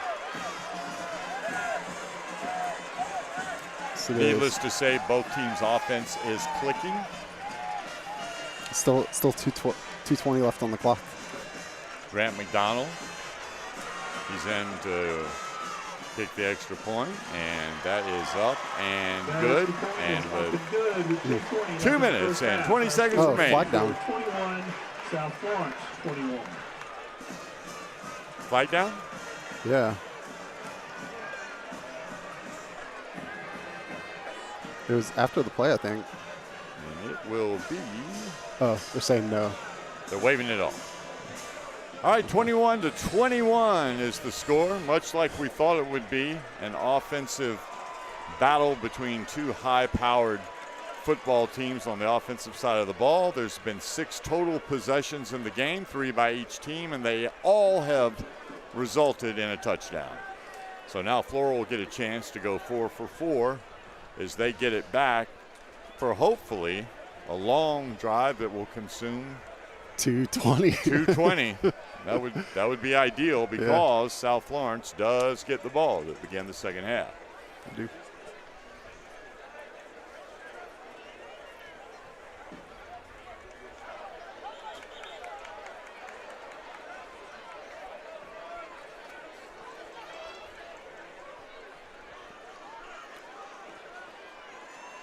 That is kind of crazy. No stops on defense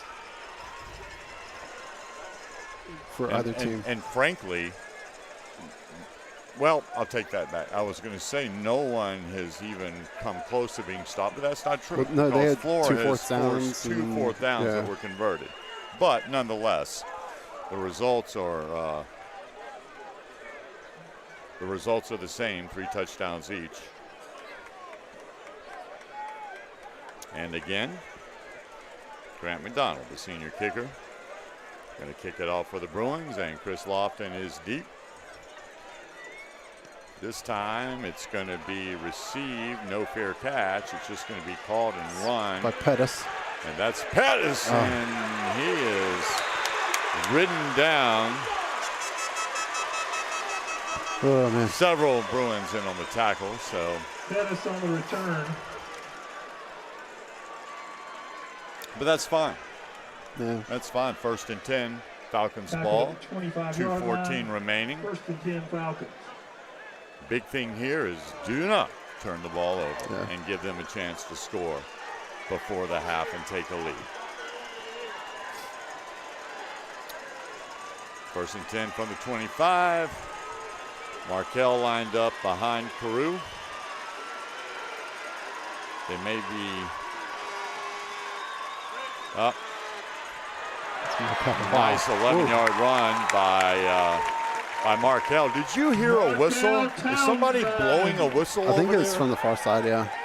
I heard a whistle that was coming from that side. But that is 11-yard gain for Markel. 1st and 10 for the Falcons as they attempt to score on this last couple of minutes of the first half. 2 minutes exactly remaining in the first half of play here at Memorial Stadium in Columbia, South Carolina, in the lower state finals.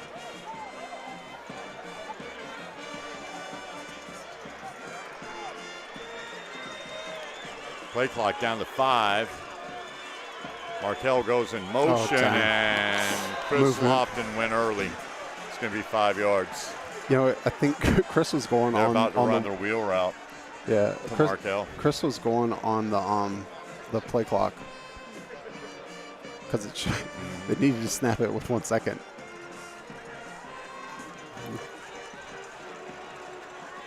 So that's that play that they were going to run almost certainly, where Chris blocks and they run the wheel to Markel, which has been very successful for the Falcons. Yep. Unfortunately, didn't get a chance to see that develop, but 1st and 15 from the 32. Still plenty of time left here in the first half. 1:38 remaining.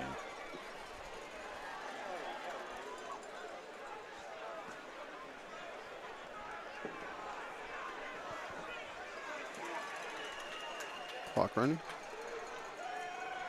All right, looks like they may go the same way. Sure enough, there it is to Markel. He cuts it back at the 40, gets it out to about the 42-yard line. Markel Townsend on the reception. They get a quick play call. 42-yard line. That's going to bring up 2nd down. 2nd and 5 for the Falcons. Falcons up quickly. Markel in motion. Crew back to pass. He's got a lot of room on the right side. He's got a lot of room. He's past the 40, and he's out of bounds at about the 36-yard line. To stop the clock. 59.5 seconds remaining in the first half. That's another big play by Carew Bates, who is having a fantastic game for the Falcons. He's really playing his best football. Mickey Purdy back in the lineup for the Falcons. It's not Mickey. I mean, how many times am I going to call Jack Purdy by his father's name? For those that wonder why I make that mistake, I talk to his dad, Mickey Purdy, probably twice a day on the phone. So I'm just so used to that, but no excuse for it.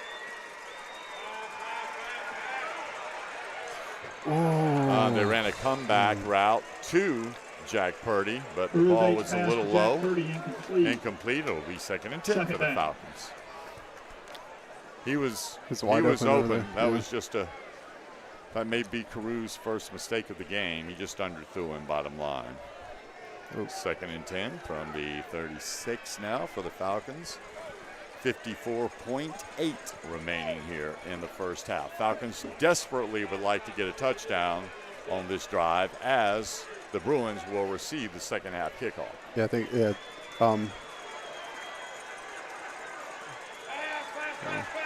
Carew looking long. That ball is caught.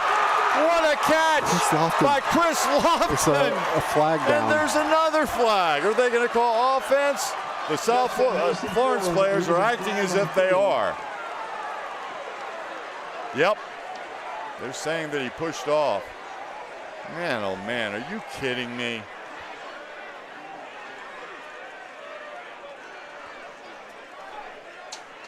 Taking a look at this again on the replay. No. No, there was no push-off. Oh, my goodness. Folks, if you're watching this on YouTube, go back about 15 seconds or whatever it is and watch that again, and you tell us whether there was a push on that play. Where did that call come from? As it stands now, 46.9 seconds remaining here before the half. Flora all the way back in their own territory on their 49-yard line, and it's second down in a real long way. They've got to get all the way to the 27-yard line to get it inside the 27 for a first down. They're going to give it to Markel. Markel Townsend up the middle. And he's up to the What? Bruins Oh, we got it. 46-yard line, and Flora takes their Third timeout. Is that their last timeout? I think so. That was a gain of 5 for Markel.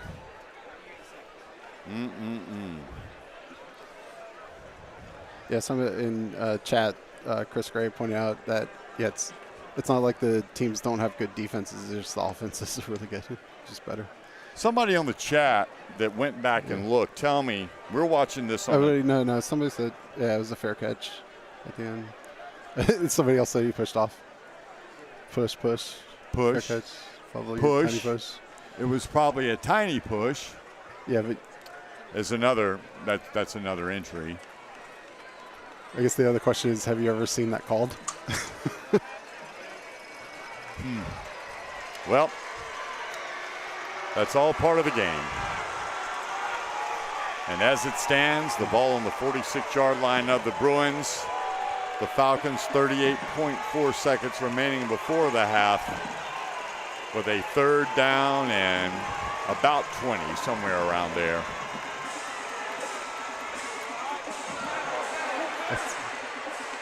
The ground. The ball out to Markel, who's still on his feet as he reverses field, but he's not going to get away. And he's tackled in midfield. All right, that'll. And that really was great pursuit by the Bruins. Because as we know, Markel can turn those things into 6 points and has done so consistently. I think South Florence called timeout? 21.1. Yeah, South Florence called timeout. And we're going to see something that we do not see very often, and that's a punt. Because Flora is faced with a 4th and 24. I believe that pass was a lateral. So that would be rushing yards. They just put 23 minutes on the clock. So with the ball there, the line of scrimmage was the 49 on the last play. What was that line of scrimmage?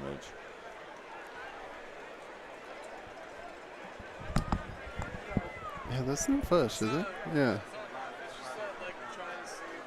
It's just the defensive back turned the wrong way on that play.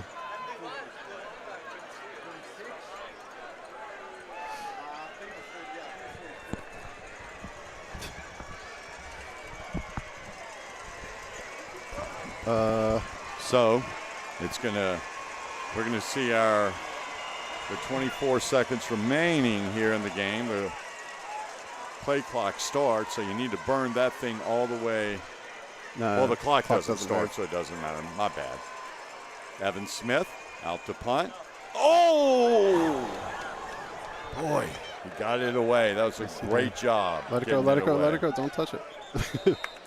All the way down to the 16-yard line. So with 13.7 seconds remaining in the first half, the Bruins will have one last chance to score. They could get conceivably 2 or 3 plays off. But they have 84 yards to go to the end zone with the ball spotted at the 16-yard line. Man. Evan Smith did a great job getting that punt off without it being blocked. Sellers is going to kneel, and they're going to go to the locker room tied up at 21. Folks, this one has lived up to expectations. Wow. We're all even after Woo. An exciting first half. 21-21, your score here at Memorial Stadium. Yeah. All right, awesome. So, let's see. You'll be able to see the clock as it counts down during halftime. Let me reset some things. I tell you, I cannot wait till later on the big screen to watch the play watch again, that over because that was a big call.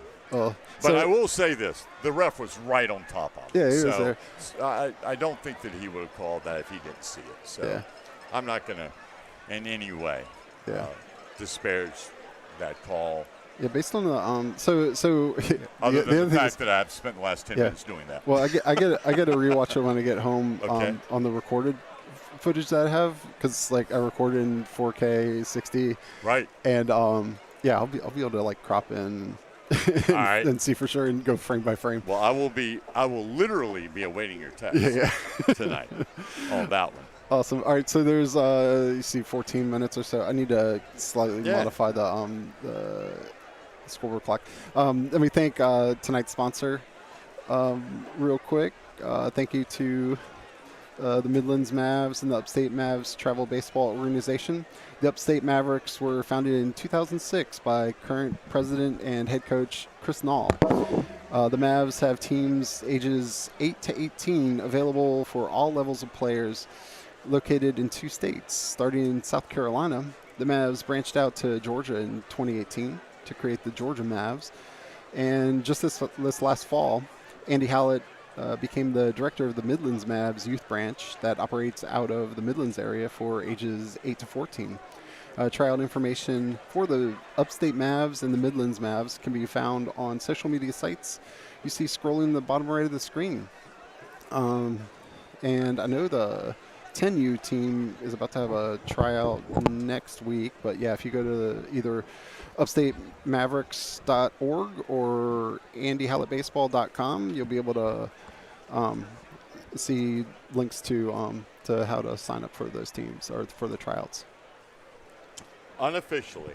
Okay. And want to be clear on that last touch by Markell, that was, and I checked with a couple of people up here, they agreed that was a lateral, which means it counts as a run. It's a run, yeah. And I gave him -4. I wasn't sure of the line of scrimmage. Yeah. So assuming the line of scrimmage was the 46, he was stopped at the 50. If all of that is correct, we have him unofficially 18 carries, and for the first time in a long time, although barely, he is under 100 yards at the half. 18 for 98 is what I have him. And 3 touchdowns. And a fourth one, of course, if the flag wouldn't have been called for a holding behind the play, he would have 40 additional yards on the 59-yard touchdown line. Yeah. But that all being said, this is where we are, 21-21, in a game that has certainly lived up to the hype. Yeah, it really has. It's fantastic. I need to adjust the scoreboard clock. The camera that I have pointed at the scoreboard for just to grab the clock, it tends to drift over time. Okay. So I have to edit it.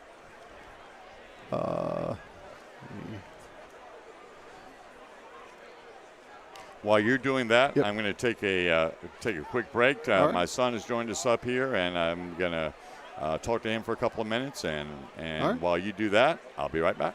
Awesome. See you soon. All right. Thanks for everyone that's tuned into the stream. I'm going to go ahead and switch to some royalty-free music. Although, I never ask for likes and subscribes. And if you're not a Flora fan, you don't have to subscribe. But if you could, give a thumbs up. I'm going to have people that dislike the stream at the end based on whatever the result is, and not, I don't control the scores on the field. But if you like the quality of the stream, if you could, give it a thumbs up, I would greatly appreciate it. Thanks.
are close to the end of the halftime. They're going to put 3 minutes back on the clock. Actually, South Florence is not out here yet.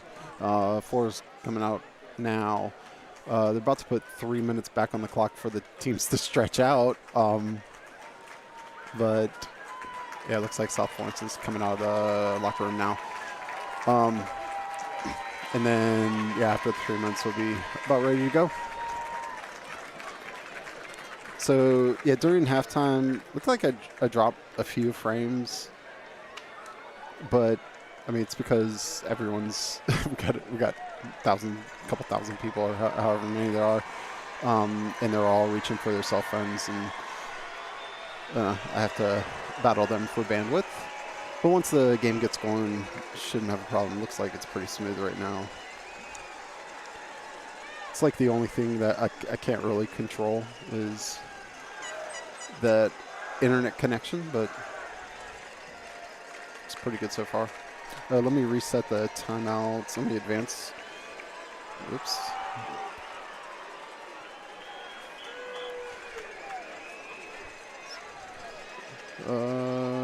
Timeouts reset. Okay, 21-21. It's been an awesome game. Should be an awesome second half.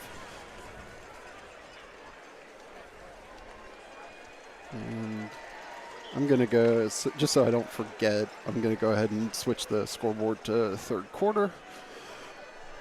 Looks like South Florence is lined up on the opposite end.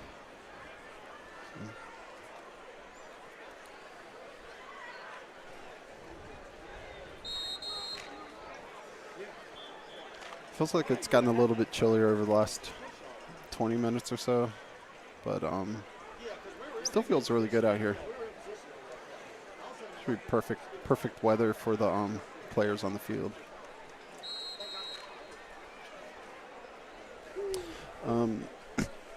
And yeah, while I'm sitting here or standing here with one more minute, yeah, let me thank the Upstate Midlands Mavs. Upstate Mavs Travel Baseball Organization has expanded its junior teams to the Midlands area. Flora baseball coach Andy Hallett serves as the director of the Midlands Mavs. The fall season just completed, and you can check out highlights from their teams on Instagram, Facebook, and TikTok. If you have an 8 to 14-year-old looking for a travel baseball organization, put the Midlands Mavs at the top of your list. You can visit andyhallettbaseball.com for other areas or older age groups. Go to, hold on a second.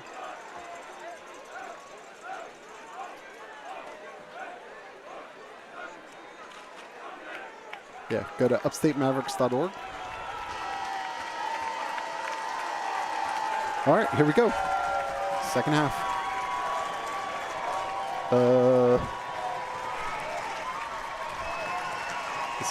Rich is working his way back up here. Should be up here shortly. Hit record on my Atomos Ninja. I guess while I wait for Rich, if you're curious, actually, I mentioned liking and subscribing at the start of halftime, but I am planning on uploading a few tutorials on how I live stream. If anyone is interested in seeing what I do, you could subscribe and come back for that. But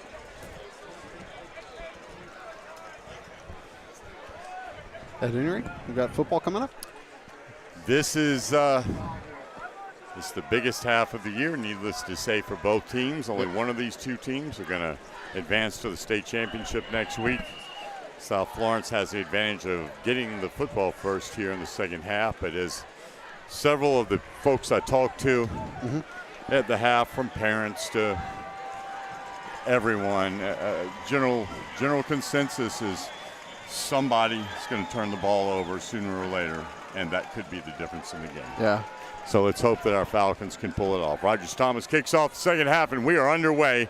We're 24 minutes away from seeing who plays for a state championship.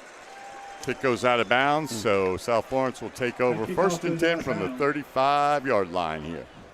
We're live from Memorial Stadium in Columbia, South Carolina. Yes, we are. Oh, by the way, Flynn Bowie did text me the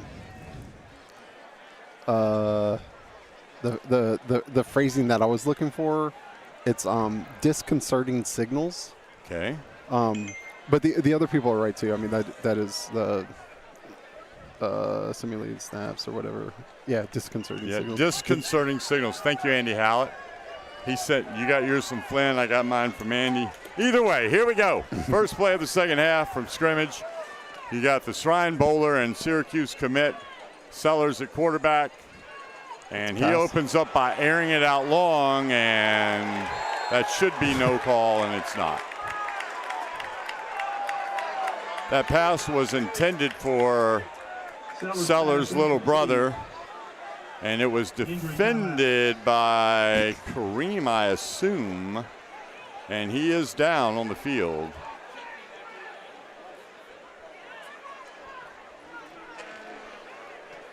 Kareem Young, of course, I'm referring to. That's not someone that nope, that is number 11. Is it Xavier? It's Xavier. Yeah, Xavier Dow. Okay. And we don't want to see him hurt either. He's been a special teams monster for AC Flora, but yep, he's down on the far side. Coach Ken Floyd walks over to take a look.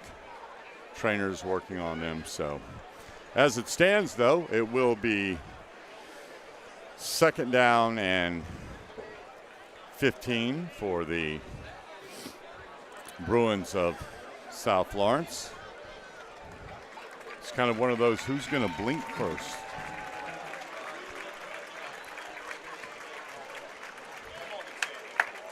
Xavier looks like it's his left ankle or knee. It's something on his left leg. They're obviously being helped off the field.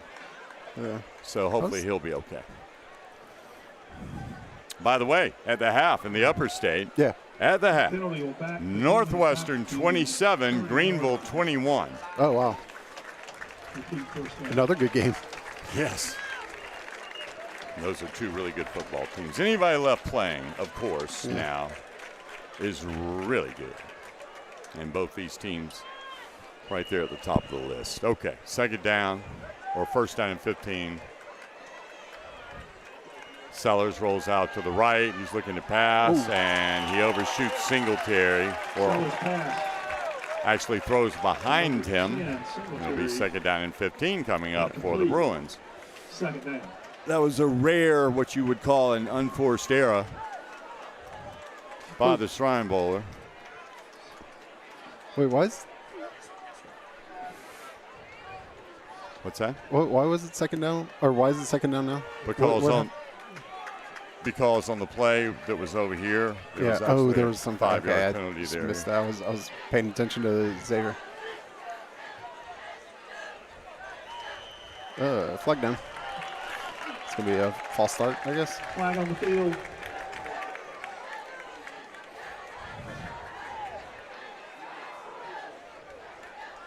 Yeah.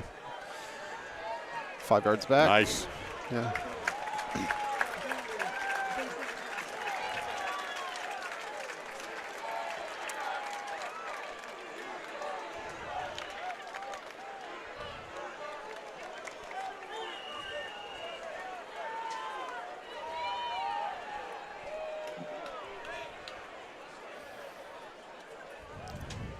All right, 2nd down and 20 from the 25-yard line for the Bruins.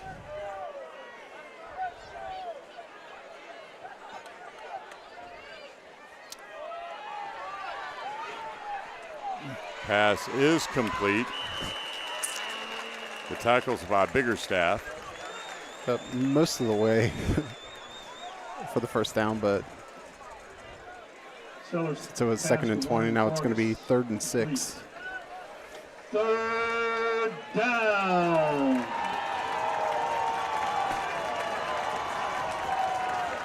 That was Juan Vargas on the reception, number 6. Number 6, yeah.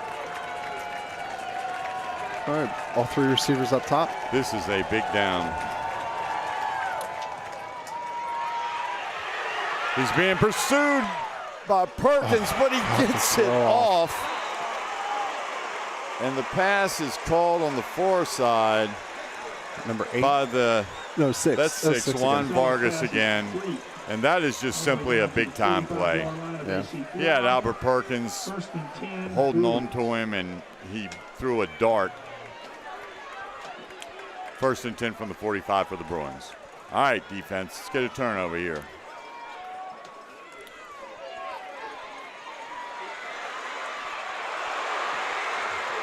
Mason Little looked like he had Sellers, but somehow he got out of that and then was finally brought down by Biggerstaff. But that's going to be a 1st and 10 at the Flora 26-yard line for the Bruins. And there is a flag on the play, and that's going to be a legal procedure against the Bruins. That'll back them up 5 yards. It'll be 2nd down and 15 now from the 30, about the 31-yard line. 1st and 15, 10:40 remaining here in the 3rd quarter of this lower state championship game in Memorial Stadium here in Columbia, South Carolina. 2 mighty fine football teams going at it here, and the score 21-21. That's Shiloh. He's covered up pretty quickly by Shiloh, the ball carrier. The first hit was again by 2nd down. Number 55, Tracy Borden Bryant, only a sophomore, incredible future ahead of him as a Falcon. Just gets better every week. He's really played well in the last, since the end of the season and playoffs. He's been terrific consistently. Yeah, it's important to have that third member of the line. The other 2 have been stars all year. Sellers rolling, passing, and he's got his man. That's Singletary. Ball down. Oh! Wow. They're calling him out of bounds at the 13, even though he fumbled the ball and it was picked up by Flora. And we're going to take a look at this one. Of course, there's no replay, so it doesn't matter what we see. But just to let you know, we're watching the replay. Sellers rolls to the right. It is caught by Singletary, and I believe he was. I think he stepped down right before he let go of the ball. It was close, but I think pretty risky holding that ball out, though. So as a result of that 1st and 10 from the 13-yard line for the Bruins trying to take their first lead of the night, they hand it to Shiloh. He gets down to somewhere around the 11-yard line, gain of about 3.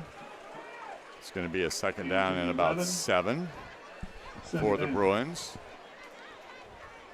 Well, that would have been that potential turnover we were talking about that could very well change or could determine even the outcome of the game, since both offenses have been so unstoppable, essentially.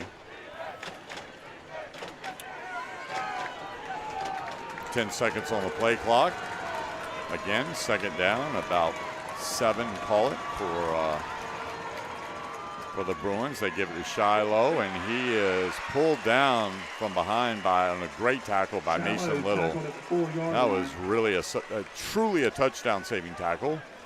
Nonetheless, the Bruins will have a 3rd down. They can get a 1st down. It's going to be, 3rd and 1 from the 4. They can get to the 3 and get a whole new set of downs. And empty backfield, really. This is going to be Sellers. Yep. And he's in. I don't think there was any doubt about what the play call was there. So for the first time tonight, with 8 minutes and 26 seconds remaining here in the third quarter, South Florence scores on the first possession of the second half, and they take their first lead of the night. Grant McDonald will try to go 4 for 4 for extra points this evening. His kick is up and good. So with 8:26 remaining here in the third quarter, it's 28-21, South Florence with the lead. 28.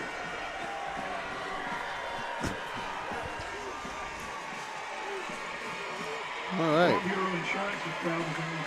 This is playoff football, man. You know? It is.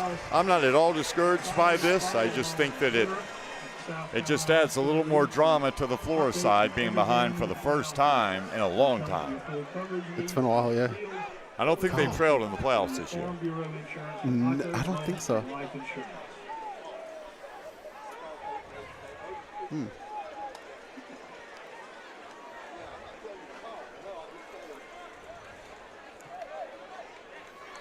Look at the sophomore down here on the bench, Tracy Borden-Bryant, as a sophomore, inspiring his teammates, giving the defense a pep talk, and showing great leadership like that. Yeah.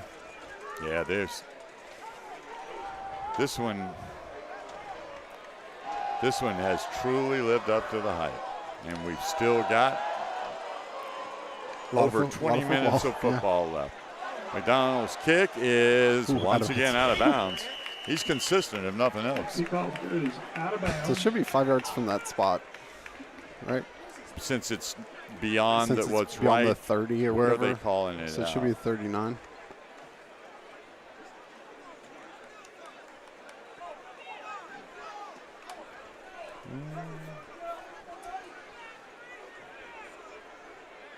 Okay. The white hat is saying.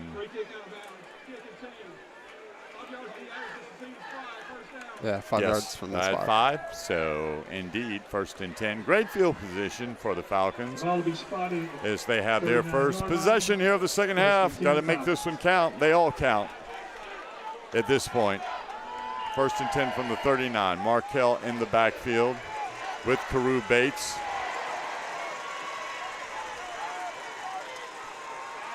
He's back to pass, and he's hit. He gets away, and he is going to be corralled about 2 yards behind the line of scrimmage. Carew Bates on the carry. Stop at the 36-yard line. Several Bruins on the tackle, and that loss is 3. So it'll be 2nd down and 13 from the 36 for the Falcons. I think Carew was just looking to minimize the loss on that. He had just a bunch of South Florence players in front of him. Markell Townsend in the backfield. Got 2 wide receivers up top. Lofton in motion. He hands to Markell, who gets out of a. I'll tell you what, he only got. Flag. It's a. He got back to the original line of scrimmage, which is only about 3 yards, which was amazing that he got that. Yeah. And then a flag on the field is going to be against personal South foul, Florence. I think. Yeah. Well, or is it? I think he's only turning that way because he's listening to the white hat. Yeah. Pretty sure it's a late hit, right? Well, it's either that or somebody grabbed his face mask. I don't know what else it could be. But I sure hope that ref turns the other way. Come on. White hat pointed this way. Okay. There you go. Thank you, sir. He's just adding to the drama. We're going to get a unsportsmanlike conduct on the Bruins. So what would have been a 3rd and 10 for the Falcons is now a 1st and 10 in South Florence territory at the 45-yard line. And that is a big, big unsportsmanlike conduct penalty against the Bruins.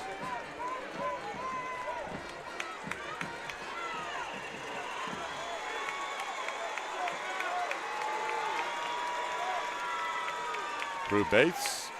Oh, he's under pressure, and he is tackled for a big loss.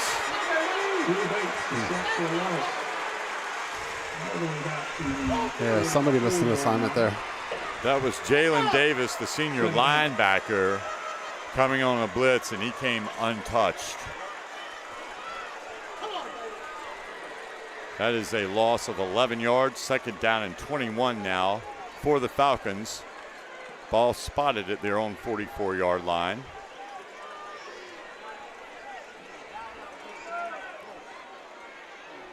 Still looking for the play. We're down to 9 on the play clock. We do not want to burn a timeout this early in the third quarter, but they're going to have to. Yep, timeout called by the Falcons before they're set back another 5 yards. And 2 timeouts now remaining for Flora. The rest of the game, 3 for South Florence. That's if we don't go into overtime. Falcons trail 28-21, 6:29 remaining in the third quarter. All right. Let me thank tonight's sponsor. Yeah, let's do it. All right. Thank you to the Upstate Mavs and the Midlands Mavs for sponsoring tonight.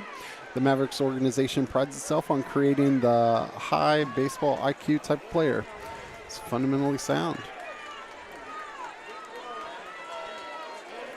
You can visit andyhallettbaseball.com or upstatemavericks.org to learn more about the Midlands Mavs and the Upstate Mavericks.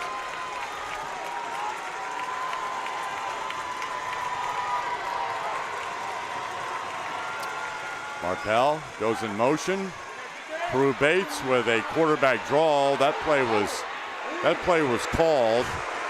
He's pushed forward, but they are calling his forward progress.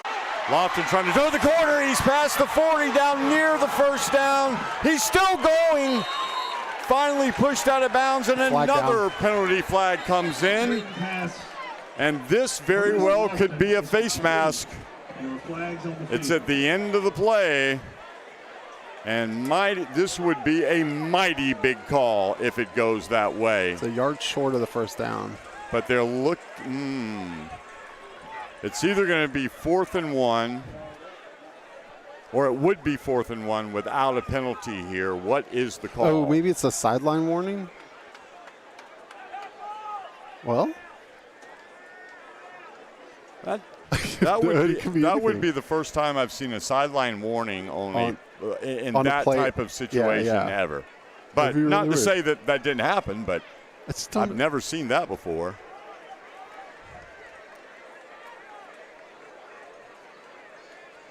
Oh boy, what is this going to be? Here we go. Man, oh man. Personal. It is a 15-yard personal foul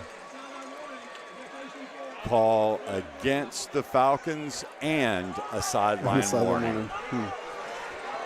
Yeah, I don't know if the end of that play could have gone much worse, other than an actual turnover at the end. That's tough right there now. Let's don't sugarcoat it. The ball now back on Flora's own 49-yard line. What down is it? It's 4th down though, right? Because that's after the play. That's what we're going to. It would have been 4th and 1, so it's going to be 4th and 16. 3rd down. Is it? Because if that was after the play, it should be 4th down. If it was after the play. Don't tell anyone. Okay. According to the scoreboard and the chain gang, it is 3rd down. And we'll take it. Yeah, let's snap the ball.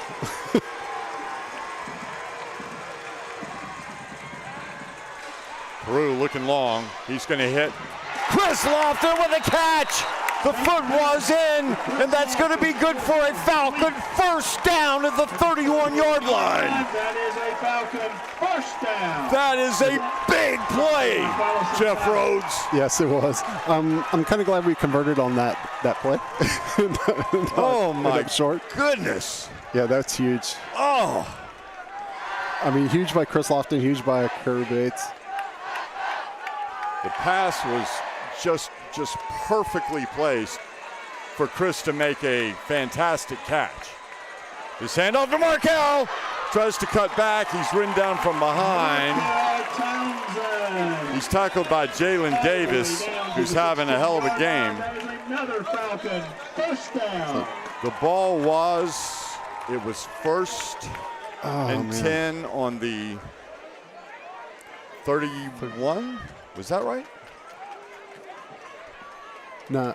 26? No, because we had to go, I think it was like the 28-ish. Oh, wait, here we go. Oh, missed it. I can back it up. That's Markel's first carry of the second half. This is Markel again. Oh, no. Ooh, he's hit hard. Markel Townsend. So he went from the 31 to the 16. Loss of play of yards, second down. So that was a 15-yard gain. And then loss of 1. And then a loss of 1. Oh, there's a player down. Player down for South Florence. Injury timeout.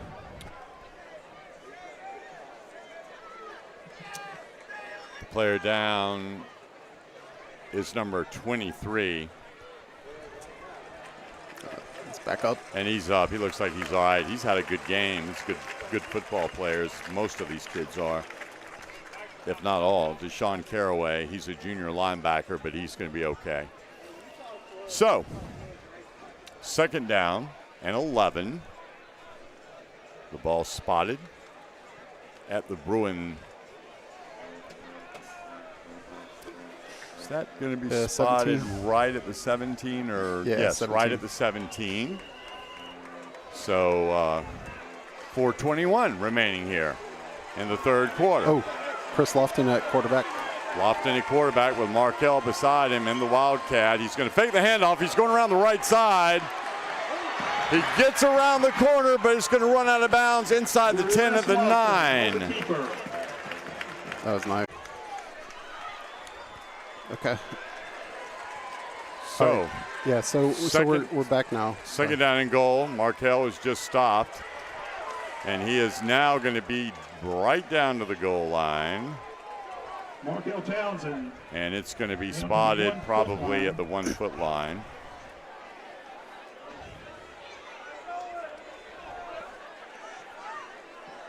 All right, so yeah, people watching stream, my hotspot reset itself.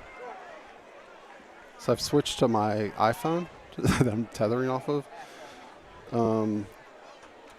Third down. And, well, That the nose of the ball is literally, I'm looking through my binoculars, is literally about an inch outside of the goal line. yeah. And it's third down. And Wow. it's third down and less than a football to the goal line. Oh, no. Wait, is he Brew in? He's in. Hands it to Touchdown. Markel, and he is in the end zone. And that looked a little bit sketchy right there for some reason on the handoff. I was worried that there might have been that the handoff might have been bobbled, but it was not, obviously. So give Markel the touchdown from a yard out. And with 1:58 remaining here in the third quarter, Rogers Thomas will attempt to tie the game at 28 with the extra point. Moses' hold is down, the kick is up, and it is no good. It is wide left. It was a high snap. Moser got it down, but that was definitely a snap issue. And the ball sailed to the left. So with 1:58 remaining, we have some additional drama here. It's now 28-27 with 1:58 remaining in the third quarter.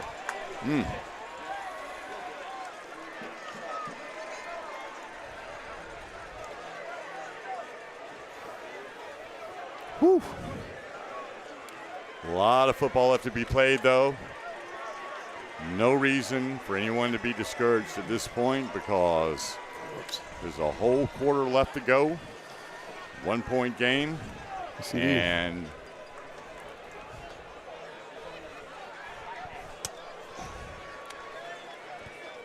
I have the strangest feeling that the Flora defense is going to come up big with either a turnover or a stop on this next possession. And if nothing else, I'm trying to stay positive. But I really do have that feeling. Yeah.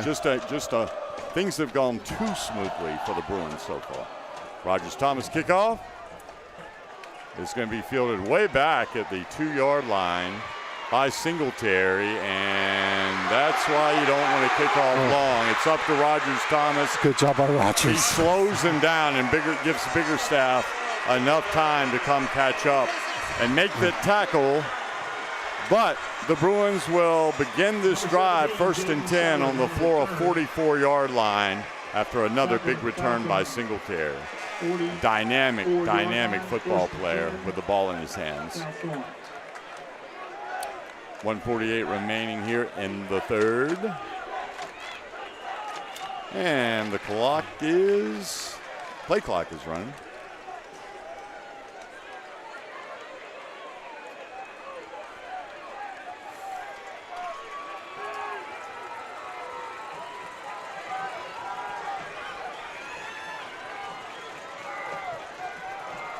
Play clock down to 3, 2, 1, and either timeout's called right there. So that's the first time out of the half for South Florence. So 2 remaining for both the Falcons and the Bruins here in the second half. 2 timeouts remaining.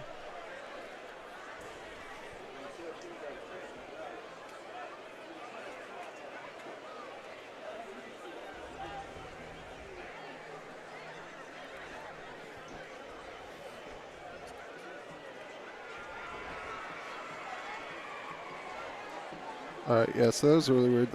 Man, my the hotspot just reset itself. So I switched to my iPhone. We're using my iPhone's data right now.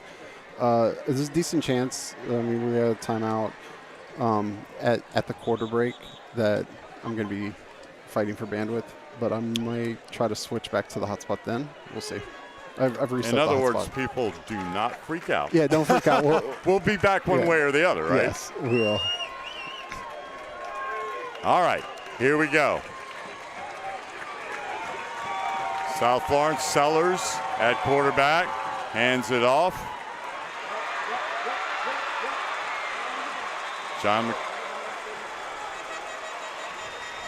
Eric McLean finally makes the tackle after a nice gain down to the 25-yard line. And it's 1st and 10 again for the Bruins.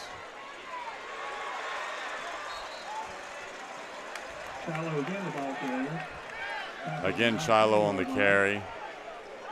Second down. Gain of 6 down to the 19-yard line, where will be second down, and it's 1:16 remaining here in the third quarter.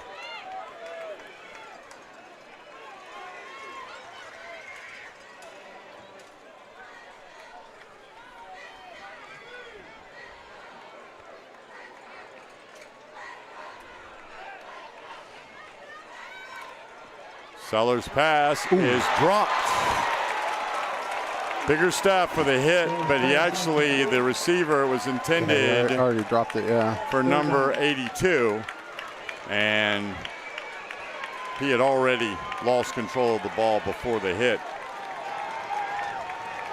And that's going to bring up, for sure, the biggest third down of the night for the Falcon defense. 3rd down and 4 for the Bruins from the 19-yard line. They need to get to the 15 for the first down. That was Rodney Lassane that dropped that last pass. He's There's moving. A flag on the play. Running back was moving forward. It looked like Shiloh left early. Flag on the play. Sellers wound up keeping it, and he was wrapped up by several Falcons. But that was Shiloh with the movement. So now it's going to be a 3rd down and 9 for the Falcons, and this really makes it a critical stop. It's motion. Are you allowed to? Do you get to decide?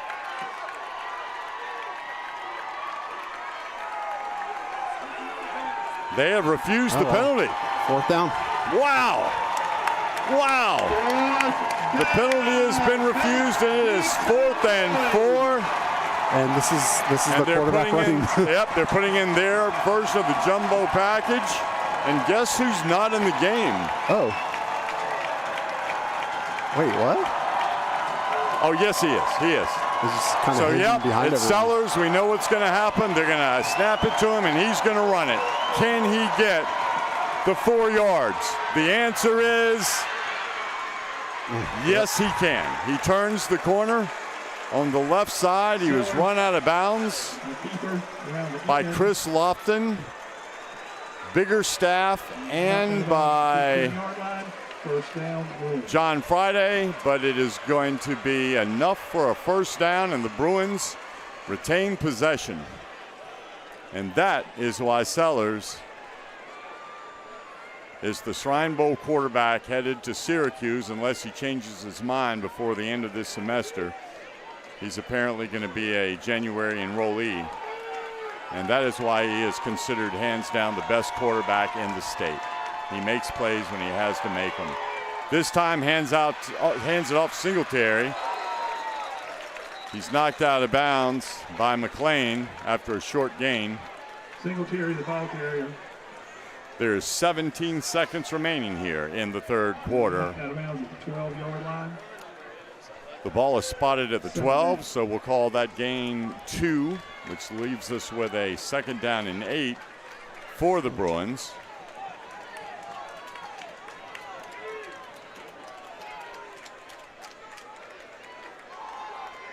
You know, Jeff Sellers has truly been everything that we had heard. Fantastic. He's legitimate. Oh. But not that time. Mason Little.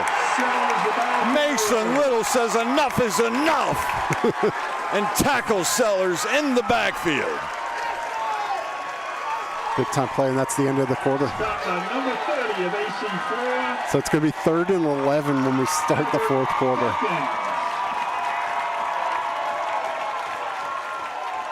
And the coaches are out on the field kind of calming down Sellers and Shiloh. It looked like at one point maybe they had words on, I don't know what it would have been about. Was it the call? Did Sellers?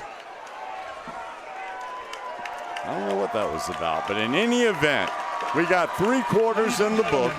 We knew this would be a dandy. And it is. For sure. After 3, it is the Bruins of South Florence with a precarious 1-point lead and the football, 28-27. The Bruins lead Flora with 12 minutes left to play here, at least in regulation. Ball will be on the 16-yard line when we resume play. Yeah. Hold on just a second. We'll be right back.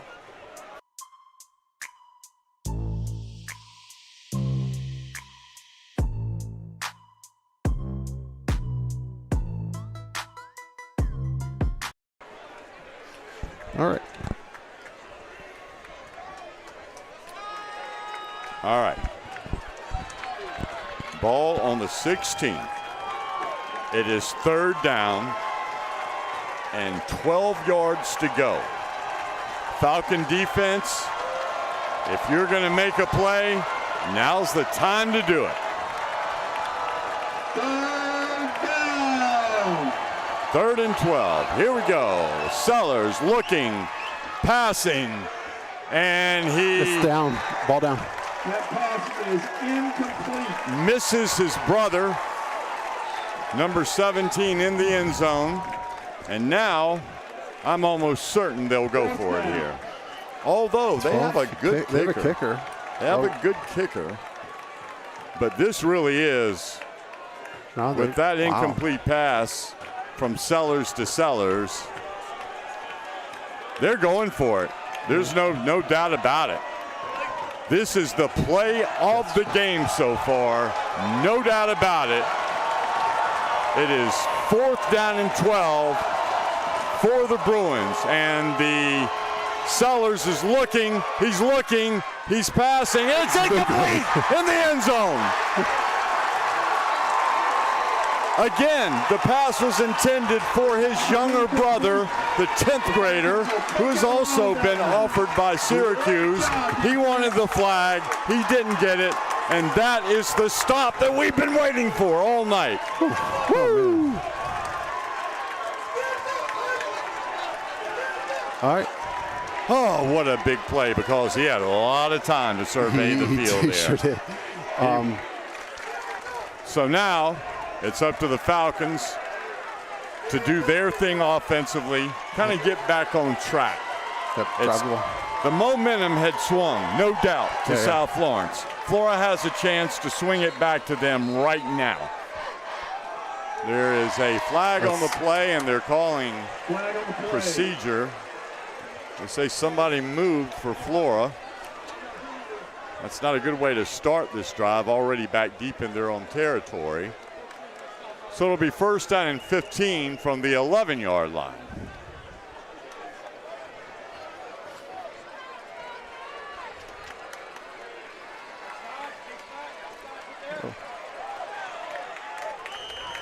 Markell on the carry around the right side. He's tackled at the 18, 19-yard line, right around there. I think they're going to spot the ball down at the 18. 18, so 6 yards on the carry. So 7 on the carry after the 5-yard penalty. If the ball's at the 18.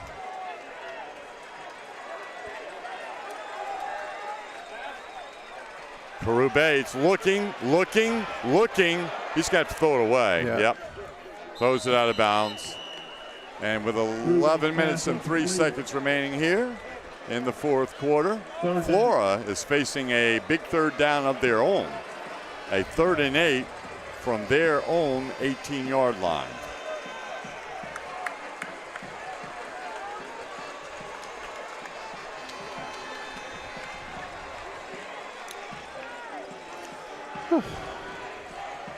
We do 15 on the play clock. Looks hit like Chris on the cross or Markell on the swing.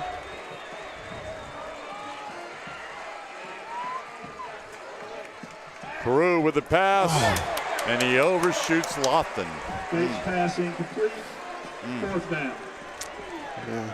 And you absolutely cannot. You have to punt here, right? Don't you? Oh yeah. I mean, you have a lot of time left in the game. Too much time left. Just a tick under 11 minutes left in the game. 10:59, 28-27. The Bruins lead, and Evan Smith will come out to punt. The line of scrimmage will be the 18-yard line for the Falcons, and the very dangerous Singletary is back deep to receive the punt for the Bruins.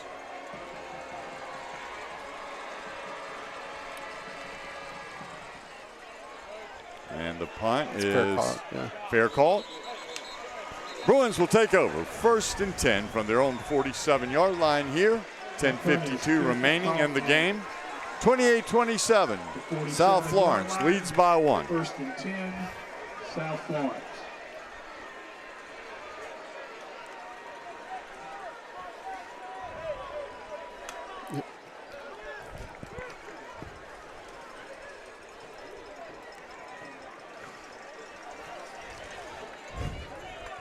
All right, got one stop, got to get another.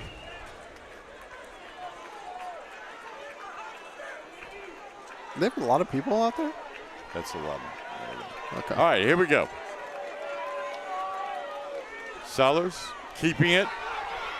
Gets around the corner, gets to the outside. Steps out of bounds at the 46-yard line, and that's going to be a gain of 7. 2nd down. So it'll be 2nd down and 3 for the Bruins from the Flora 46.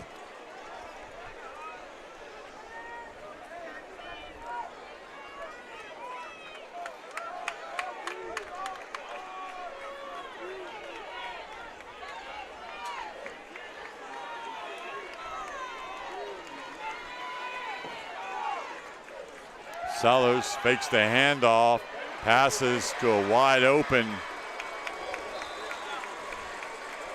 That's that big tight end / wide receiver they have, number 82. Rodney the same. Lassane, Complete. and that is enough for a 1st and 10 for the Bruins at the 35-yard line of the Falcons, and it's time for the Falcons to come up with a big play here. Let's go. Sellers, swing pass out to the right. That's complete to Singleton. He's tackled after a gain of about 5. Pass to Singletary, complete. Tackled by combination of Friday, Lofton, and Mason Little, who's inspiring his teammates. He's telling them to get fired up. 2nd down and 5 from the 30 now.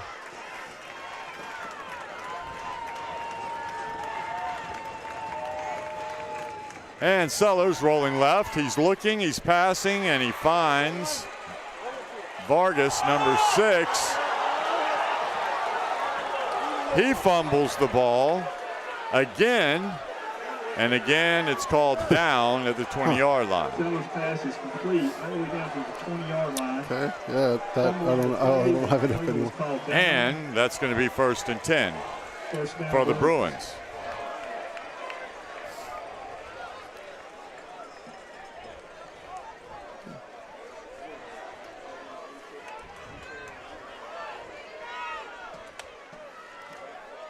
Shiloh with a tackle. He's going to get about 4. Stopped by Little, McLean, and company. Tackle at the 17-yard line. Actually going to give him 3 on that. So it'll be 2nd down and 7 from the 17 for the Bruins. We're inside of 9 minutes, 8:55 remaining here in this 4A Lower State Championship game. South Florence holding a 1-point lead. Sellers is keeping it, and oh my goodness, he's going to go into the end zone basically untouched, and that was too easy. The great players make great plays, and let's give credit where it's due. This kid is special. Yeah, he's really good.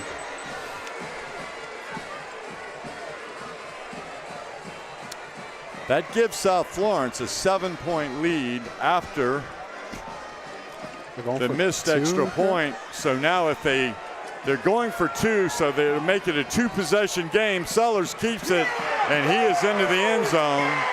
And it is a 2-possession game now with that 2-point conversion. Flags down. There's flags all over the field. Woodard and Singletary were having it out a little bit out there for a moment.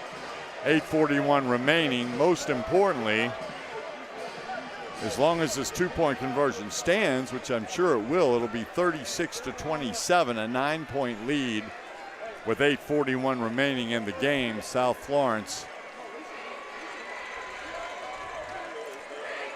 This will be with the lead. So and here's the call.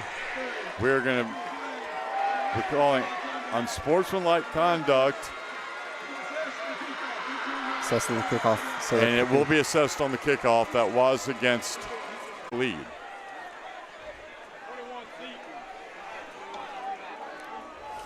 Woo. I still believe this is going to come down to the very end.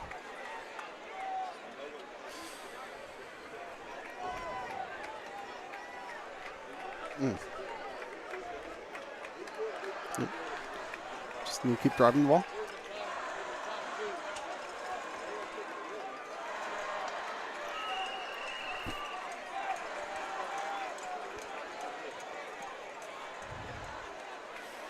While we await the kickoff, I will give you a final from 2A. Beaufort has defeated Dillon 30-21. 3A. Beaufort and Dillon. Is it saying 2A? It says 2A on the SC. Are they 3? I think High School League got it wrong. Yeah, Beaufort was 4A High last School year. League era, not mine. Flags down. Flag down already. Don't know what that was all about. Going back 5 more yards. They'll kick off from the 20. This is a huge break for the Falcons. Was the kicker lined up on the wrong side of the fourth guy over here? I think he may have been. I don't know. I didn't see what the call was, but It may have been that. Because you have to have at least 4 people on one side of you. Right. And I think just on the run-up, he went, and he's doing it again. He's on. So either way, they're kicking off from the 20. McDonald, that was a good leg. Pettis. It's going to be Pettis on the return. And he is out to the 46-yard line, where the Falcons will take over, 1st and 10.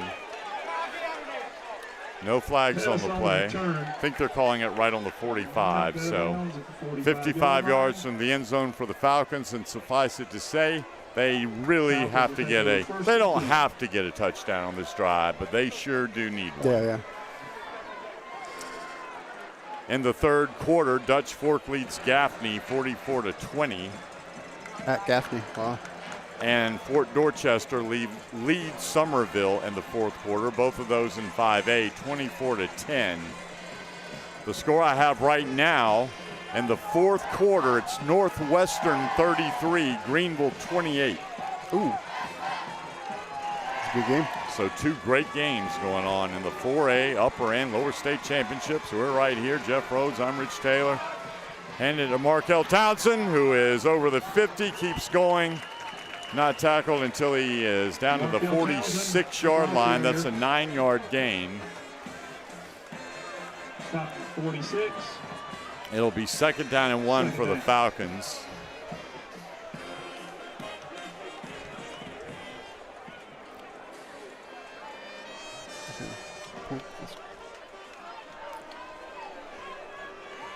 And again, the Falcons will need 2 scores to catch the Bruins as they're down by 9. Townsend again on the carry, bounces off one player inside the 40 down to the 39. Again, that's going to be a 1st and 10 for the Falcons. Sponsored by Allison Tire.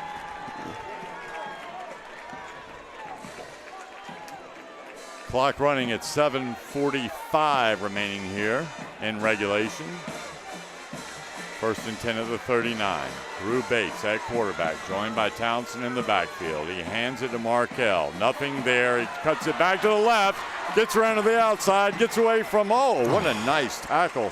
I was about to say gets away from, I think it caught his jersey or something. Number 13, but barely he holds into a 5-yard gain there on that play with a 2nd down.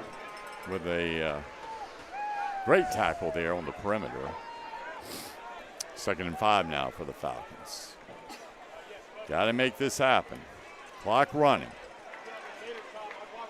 We're now down to 7 minutes remaining in the football game. Bates sends Townsend in motion. He's going to keep it on a called play. There's a flag down, and that is in holding territory. For no gain. There's a flag on the field. And yes, it is a hold on the Falcons, so that's going to back them up unless it is refused, which it won't be, I don't think, another Holding 10. The Falcons. 2nd and long. And they are going to move it back 10 yards from the spot of the foul, and that's all the way back to the 47-yard line, where the Falcons will have a 2nd down and about, 17, 18? 18. 2nd down and 18 for Flora.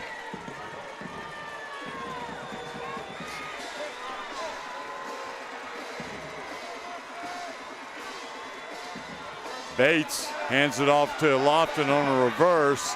He gets around the corner and runs out of bounds at the 38-yard line, which is about a yard inside of the original line of scrimmage on 1st down. So it's going to bring up 2nd down and 3rd and 9.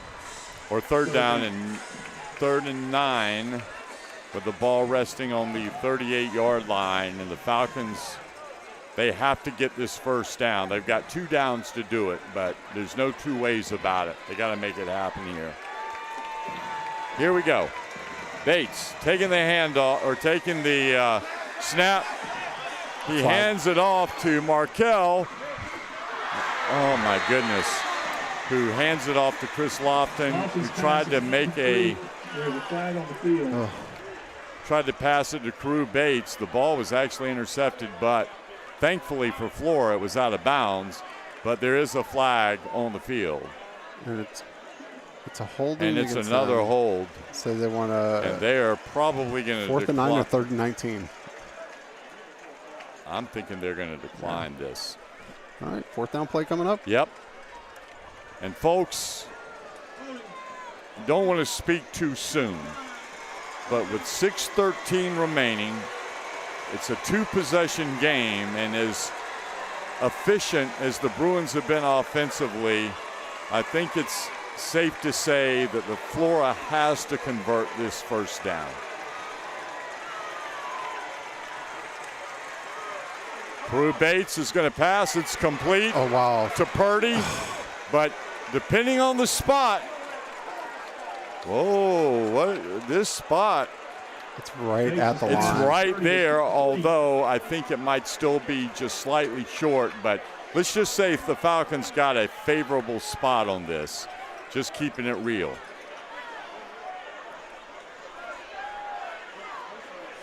They're putting the ball down. And where they're putting it down, they're still going to be a foot or two short.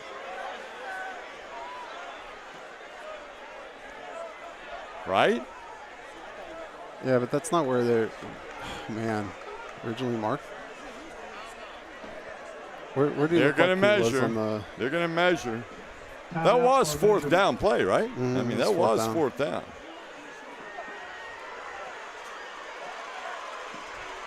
Yeah, it's going to be short.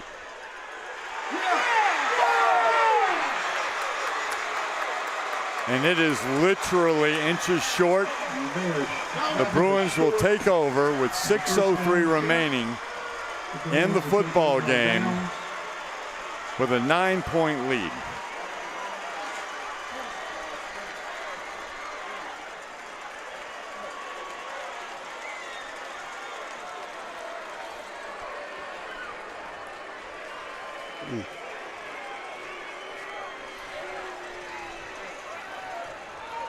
All right, so we're going to see the ball on the ground a bit here. You would think so. Sellers joined by Shiloh in the backfield. He gains a yard or so. Brought down by several Falcons, but they're content to not go fast the way they usually do, because obviously they want to use this clock up. Flora needs a stop in a desperate way here. 2nd and 9.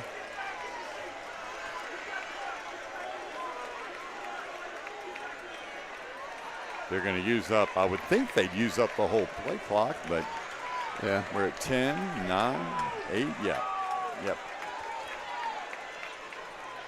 And keeping the ball is Sellers, and he goes down at about the 50-yard line.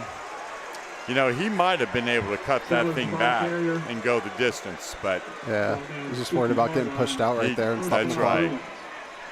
So it's going to be, with the clock running, it's going to be 1st and 10 for the Bruins at the 50-yard line.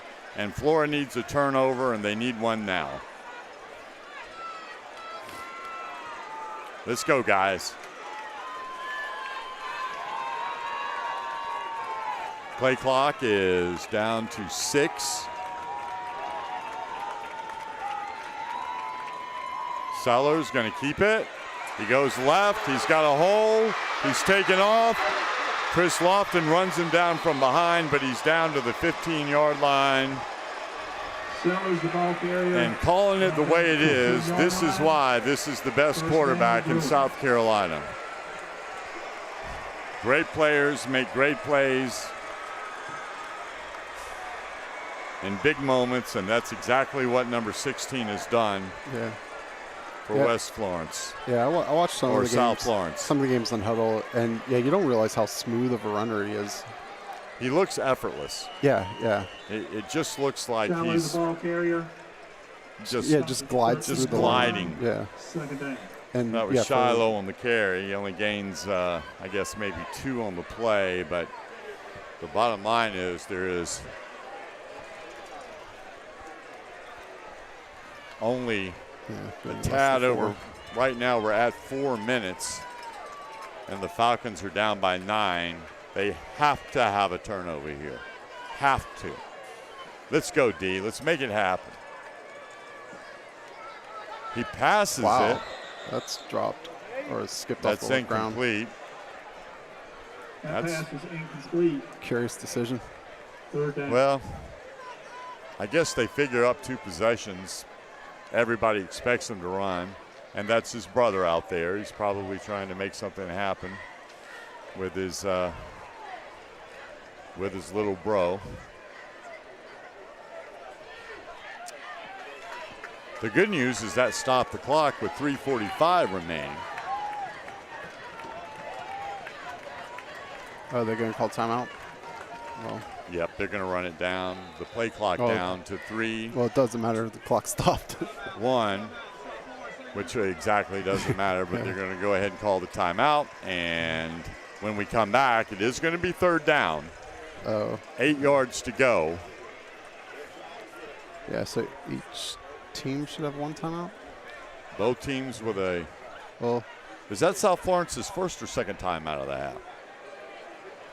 Either way, Flora has 1 timeout, and they need the ball back without South Florence getting in the end zone.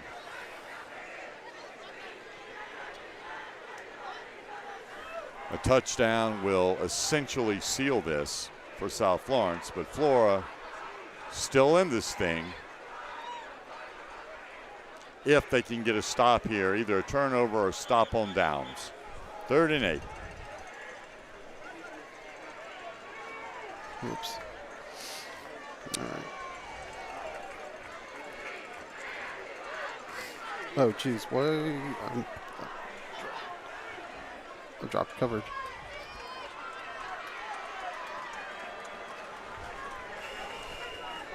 And again, Sellers all by himself in the backfield. We know what's going to happen. And, man, he's hard. He's into the end zone. Oh, boy, oh, boy. That was 13 yards by Sellers, and it is incredible how easy he makes it look. 3:39 remaining. It's now 42-27, and McDonald will come in to attempt the extra point to try to give South Florence a 16-point lead, which means there still is a chance. 2 possession, yeah. It's still a 2-possession game. The extra point is good. So it's very simple. The Falcons in 3 minutes and 39 seconds are going to have to take this kickoff. They're going to have to get in the end zone, recover an onside kick, and get in the end zone again. And both times they're going to have successful 2-point conversions, and that's to force overtime. That's exactly where it stands, and it is what it is.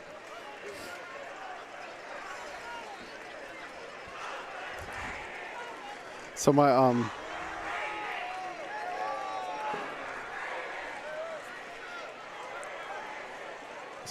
my phone dropped, but then I had the hotspot reset, and so it switched over after a few drop frames.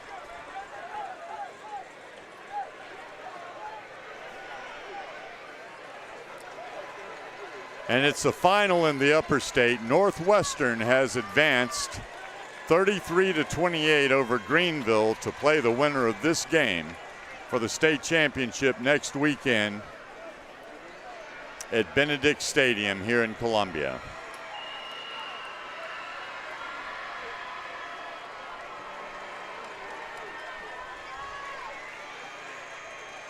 Okay, McDonald to kick off. And it's going to be returned by Pettis. Pettis has some room, and he's out to the 50-yard line. McDonald, the kicker, actually slowed him down Nice there. return, and that's going to be an extra 15 yards Yes. for the players yelling at our bench, I think. Line. Is that going to be unsportsmanlike?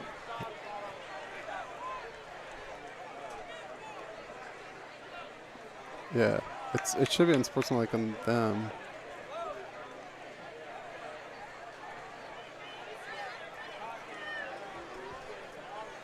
Why are we walking back that way? Well, Is that going to be a maybe 15-yard it's on sideline? us. Is that going to be a sideline? Okay, here's the call.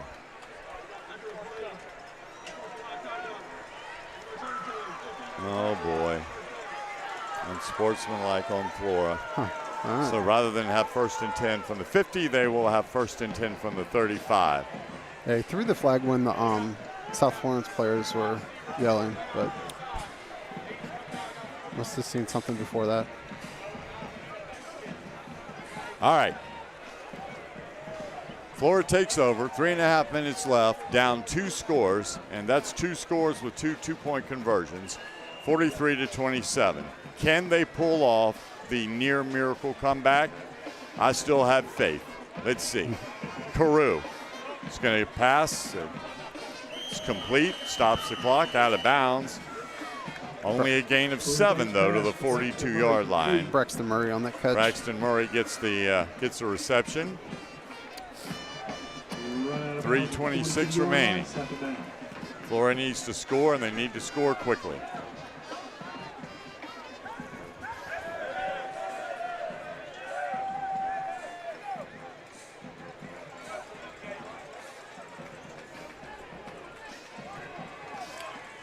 Play clock down to 10. Carew Bates takes the snap. Oh, wow. Bates pass incomplete. 3rd down. All right, 3rd and 3. That pass was intended for Jack Purdy. Well defended. The pass was a little low as well, and here we are. 3rd down, 3 yards to go for the Falcons, and even though you want to get some yardage, you got to get the 1st down to keep the ball. So I would not be surprised to see Markel, or who is not in the game, Mosley. so that's not going to happen. Oh, The pass to Lofton. He was hit immediately, Bates pass. Lofton incomplete. and that's incomplete pass. And that's going to bring up a 4th down and 3 for the Falcons from their own 42-yard line. Needless to say, ball game on the line here for sure. To keep any chance of tying this thing up and sending it into overtime, obviously we need not only a 1st down here, but then we need a mighty quick touchdown afterwards. Handoff is to Aiden Mosley, and he is not going to get it. He is slammed down.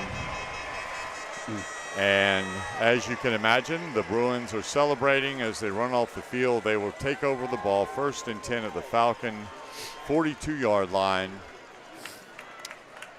3 minutes and 10 seconds remaining now. Ultimately, football's a funny game.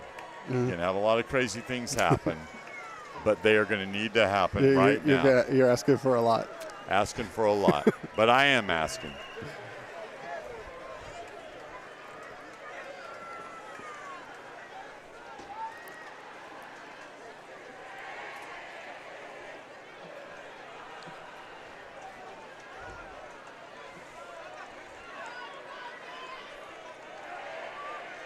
Sellers takes a snap, hands off to Shiloh. He gets about 4. Shiloh, the ball carrier. Tackle by Eric McClain. 2nd down. It's going to be 2nd down and call it 7. Clock is running at 2:45.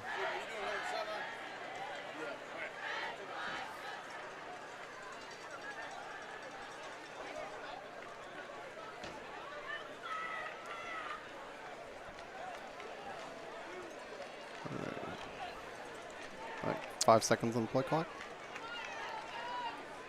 Sellers takes the snap. He's going to keep it. He goes left, and he is tackled before. Very smart player. No, they do call him out of bounds now. Nope, timeout on the floor. Timeout floor because he kept it in bounds. All right. So Flora uses their last timeout. I thought that would be their last timeout, but they're showing one more timeout on the clock on the board. I guess I could have gotten something. Flora's definitely used 2, right? I think that's 3. Yeah. I mean 2 before this. 2 before this one. Before this one, I'm almost certain of that. But either way, 2:09 remaining.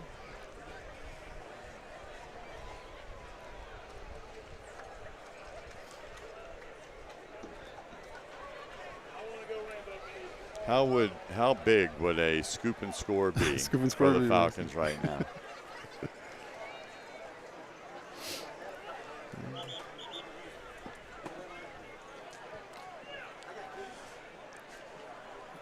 All right, so it's going to be Sellers running the ball. I don't know why they wouldn't have him.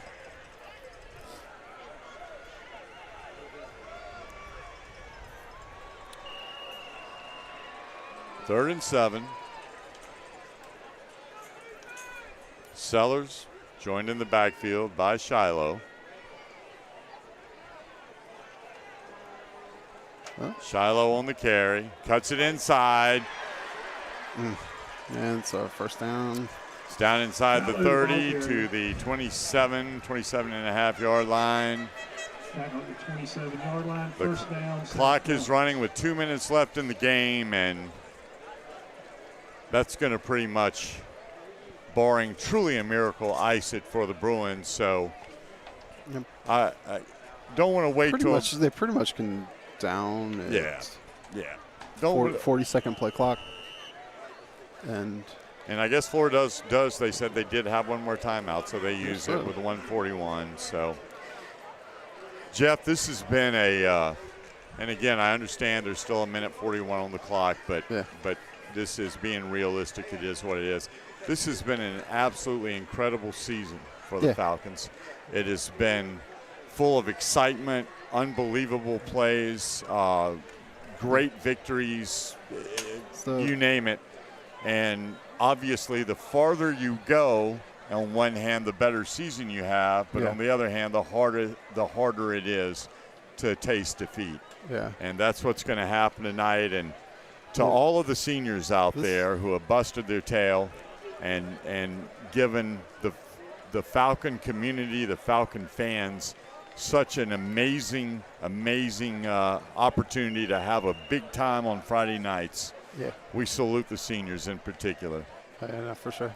Sellers takes a knee, and they'll have to, I believe, only do 1 or 2 more of those.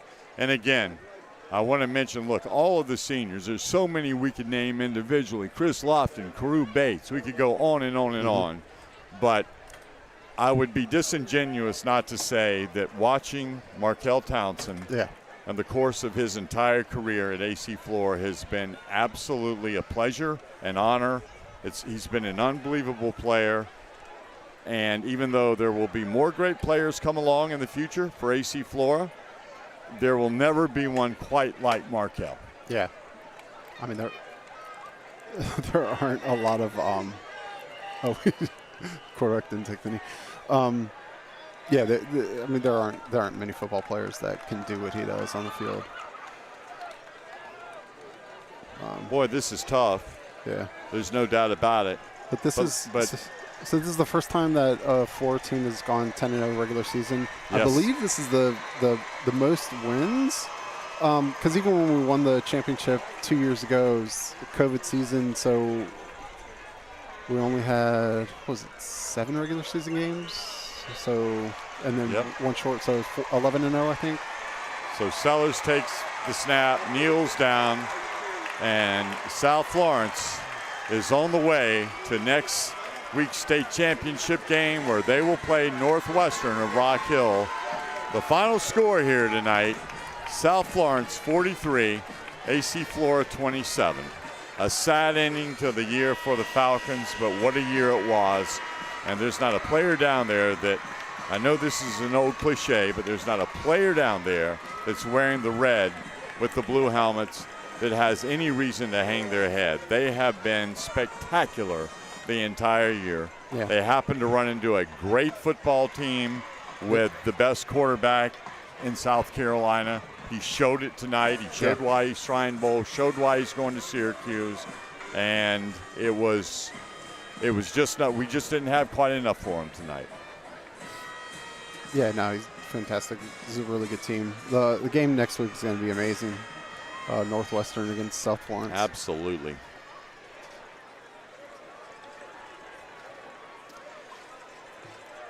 Great sportsmanship being shown as the players go through the handshake line, which is great to see. Shouldn't have to say that, but these days you never know. Never know. But these are two-class programs, obviously. Yeah. And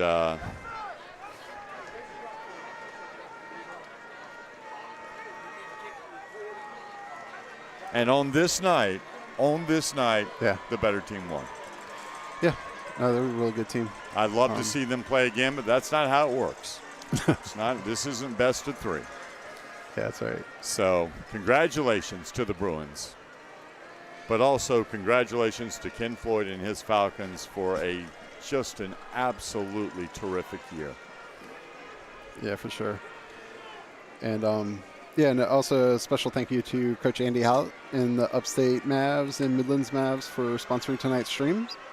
The Mavericks organization has a bunch of talent. They're looking to grow heading into next year.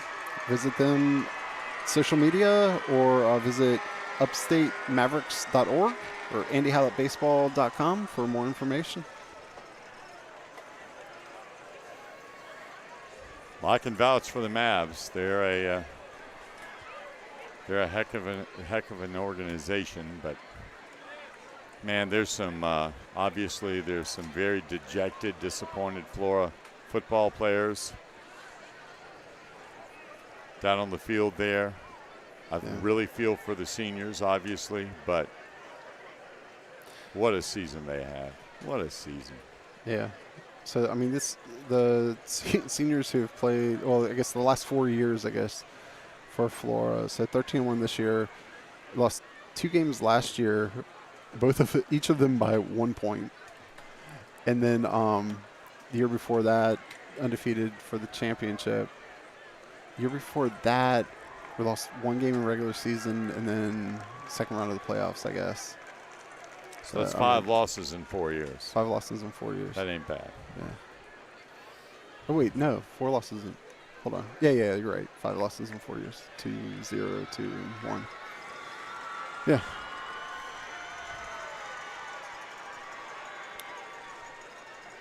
Well, Jeff, it has genuinely been my pleasure to have the opportunity to join you doing this, and you're the best guy to work with. That you're as good as anybody I've ever been around, as far as just someone that makes it so comfortable and easy to work with. And I thank you so much for this opportunity, man. Awesome. Heartfelt. No, thanks for joining me. I wish we got to do one more game, but yeah, it is what it is. Yeah. Actually, we wouldn't have been able to stream next week anyways. We would not have been. No. That would have been sad. The rights to that NHFS. Yeah, and if NHFS and I think Watch Fox. Oh, really? It used to be that SCTV, I think, would show the games, but Watch Fox did the one 2 years ago. I believe they've been doing all of them now. So people that do want to watch the game next week, you won't be able to watch it on Definite Fiction. But yeah, I think watch.com, so WACH.com will be streaming it if you're outside of the Watch Fox area. Okay. I could be wrong. There might be, if you're in the Florence area, there might be the local affiliate might be streaming it, but I don't know. You have to check your local listings for that. But probably Watch Fox. but if not, then you can get the 1-month subscription to the NFHS network, and they'll have the camera that bounces around the field. All right, that's it. Well, oh man, parting is such sweet sorrow. Yeah, it sure is. Or whatever that term was. I was hoping this would be a birthday present for me. I told you earlier, big 6-1 today, but it wasn't to be. So now I can just hope that the Gamecocks are able to pull off the upset tomorrow at playing up in Death Valley. No, is that up? No, it's here. It's up there. Noon kickoff. Is it really? Yeah, it was 30-0 last year here. Believe me, I was there. Yikes. It wasn't pleasant. Well, not for Gamecock fans. Tiger fans, it's a pretty nice night for them. Yeah. But yeah, lots of Florida stuff coming up soon, right? Oh yeah. Basketball. Yeah, it's basketball season. I think Tuesday, girls and guys play against Military Magnet on Tuesday. Yeah. So at Flora. So the girls are really good. The boys would be really good too. But the girls just beat the number 1 ranked 5A team, Rock Hill. Nice. This year they're going to be facing all of the number 1 ranked teams in their seeds, and including Military Magnets, number 1 ranked in 1A. Okay. So they'll face them on Tuesday. Should be very cool. Game.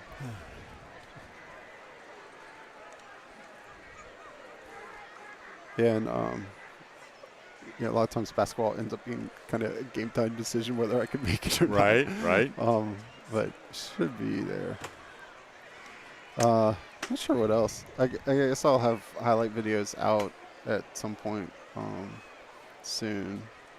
But yeah, thanks to everyone for watching the stream, and actually watching the stream all year. And thanks again to the Upstate Mavs and Midlands Mavs for sponsoring tonight. Also, thank you to the sponsors that we had earlier this year. Big Red Box, big supporters of Flora athletics, athletics programs across the Midlands, and big supporters of my stream. Thank you to Chris Dorsey, Coley Brown, Ellen Brown, and April Dorsey for their support. Also had earlier in the season we had Mark Sullivan and Vision Wealth Advisors. We had Chim Spector, venting specialists, Richardson Thomas LLC law firm, Blue Cross Blue Shield of South Carolina, and then one of the highlights of the whole year was the R&E stream when we did a fundraiser for the Jefferson Bates Foundation, and we ended up raising over $4,000 for that, and that's the foundation named in honor of or in memory of Crew Bates's dad. Jefferson was a big supporter of youth sports programs, but yeah, I guess that'll do it. Thanks for watching, and I guess thanks to everyone who tuned in the entire year. For sure. Hope we provided an entertaining way to watch the game if you couldn't make it out. And again, let's don't pretend this is sad. It's tough, but sports are great. Thank God they exist, and maybe next time it'll be us on the other side. Yeah, that's right. All right, Jeff. Thanks, awesome. man. All right. And to everybody out there, hope you had a wonderful Thanksgiving and have a great Thanksgiving holiday. Awesome. Thanks.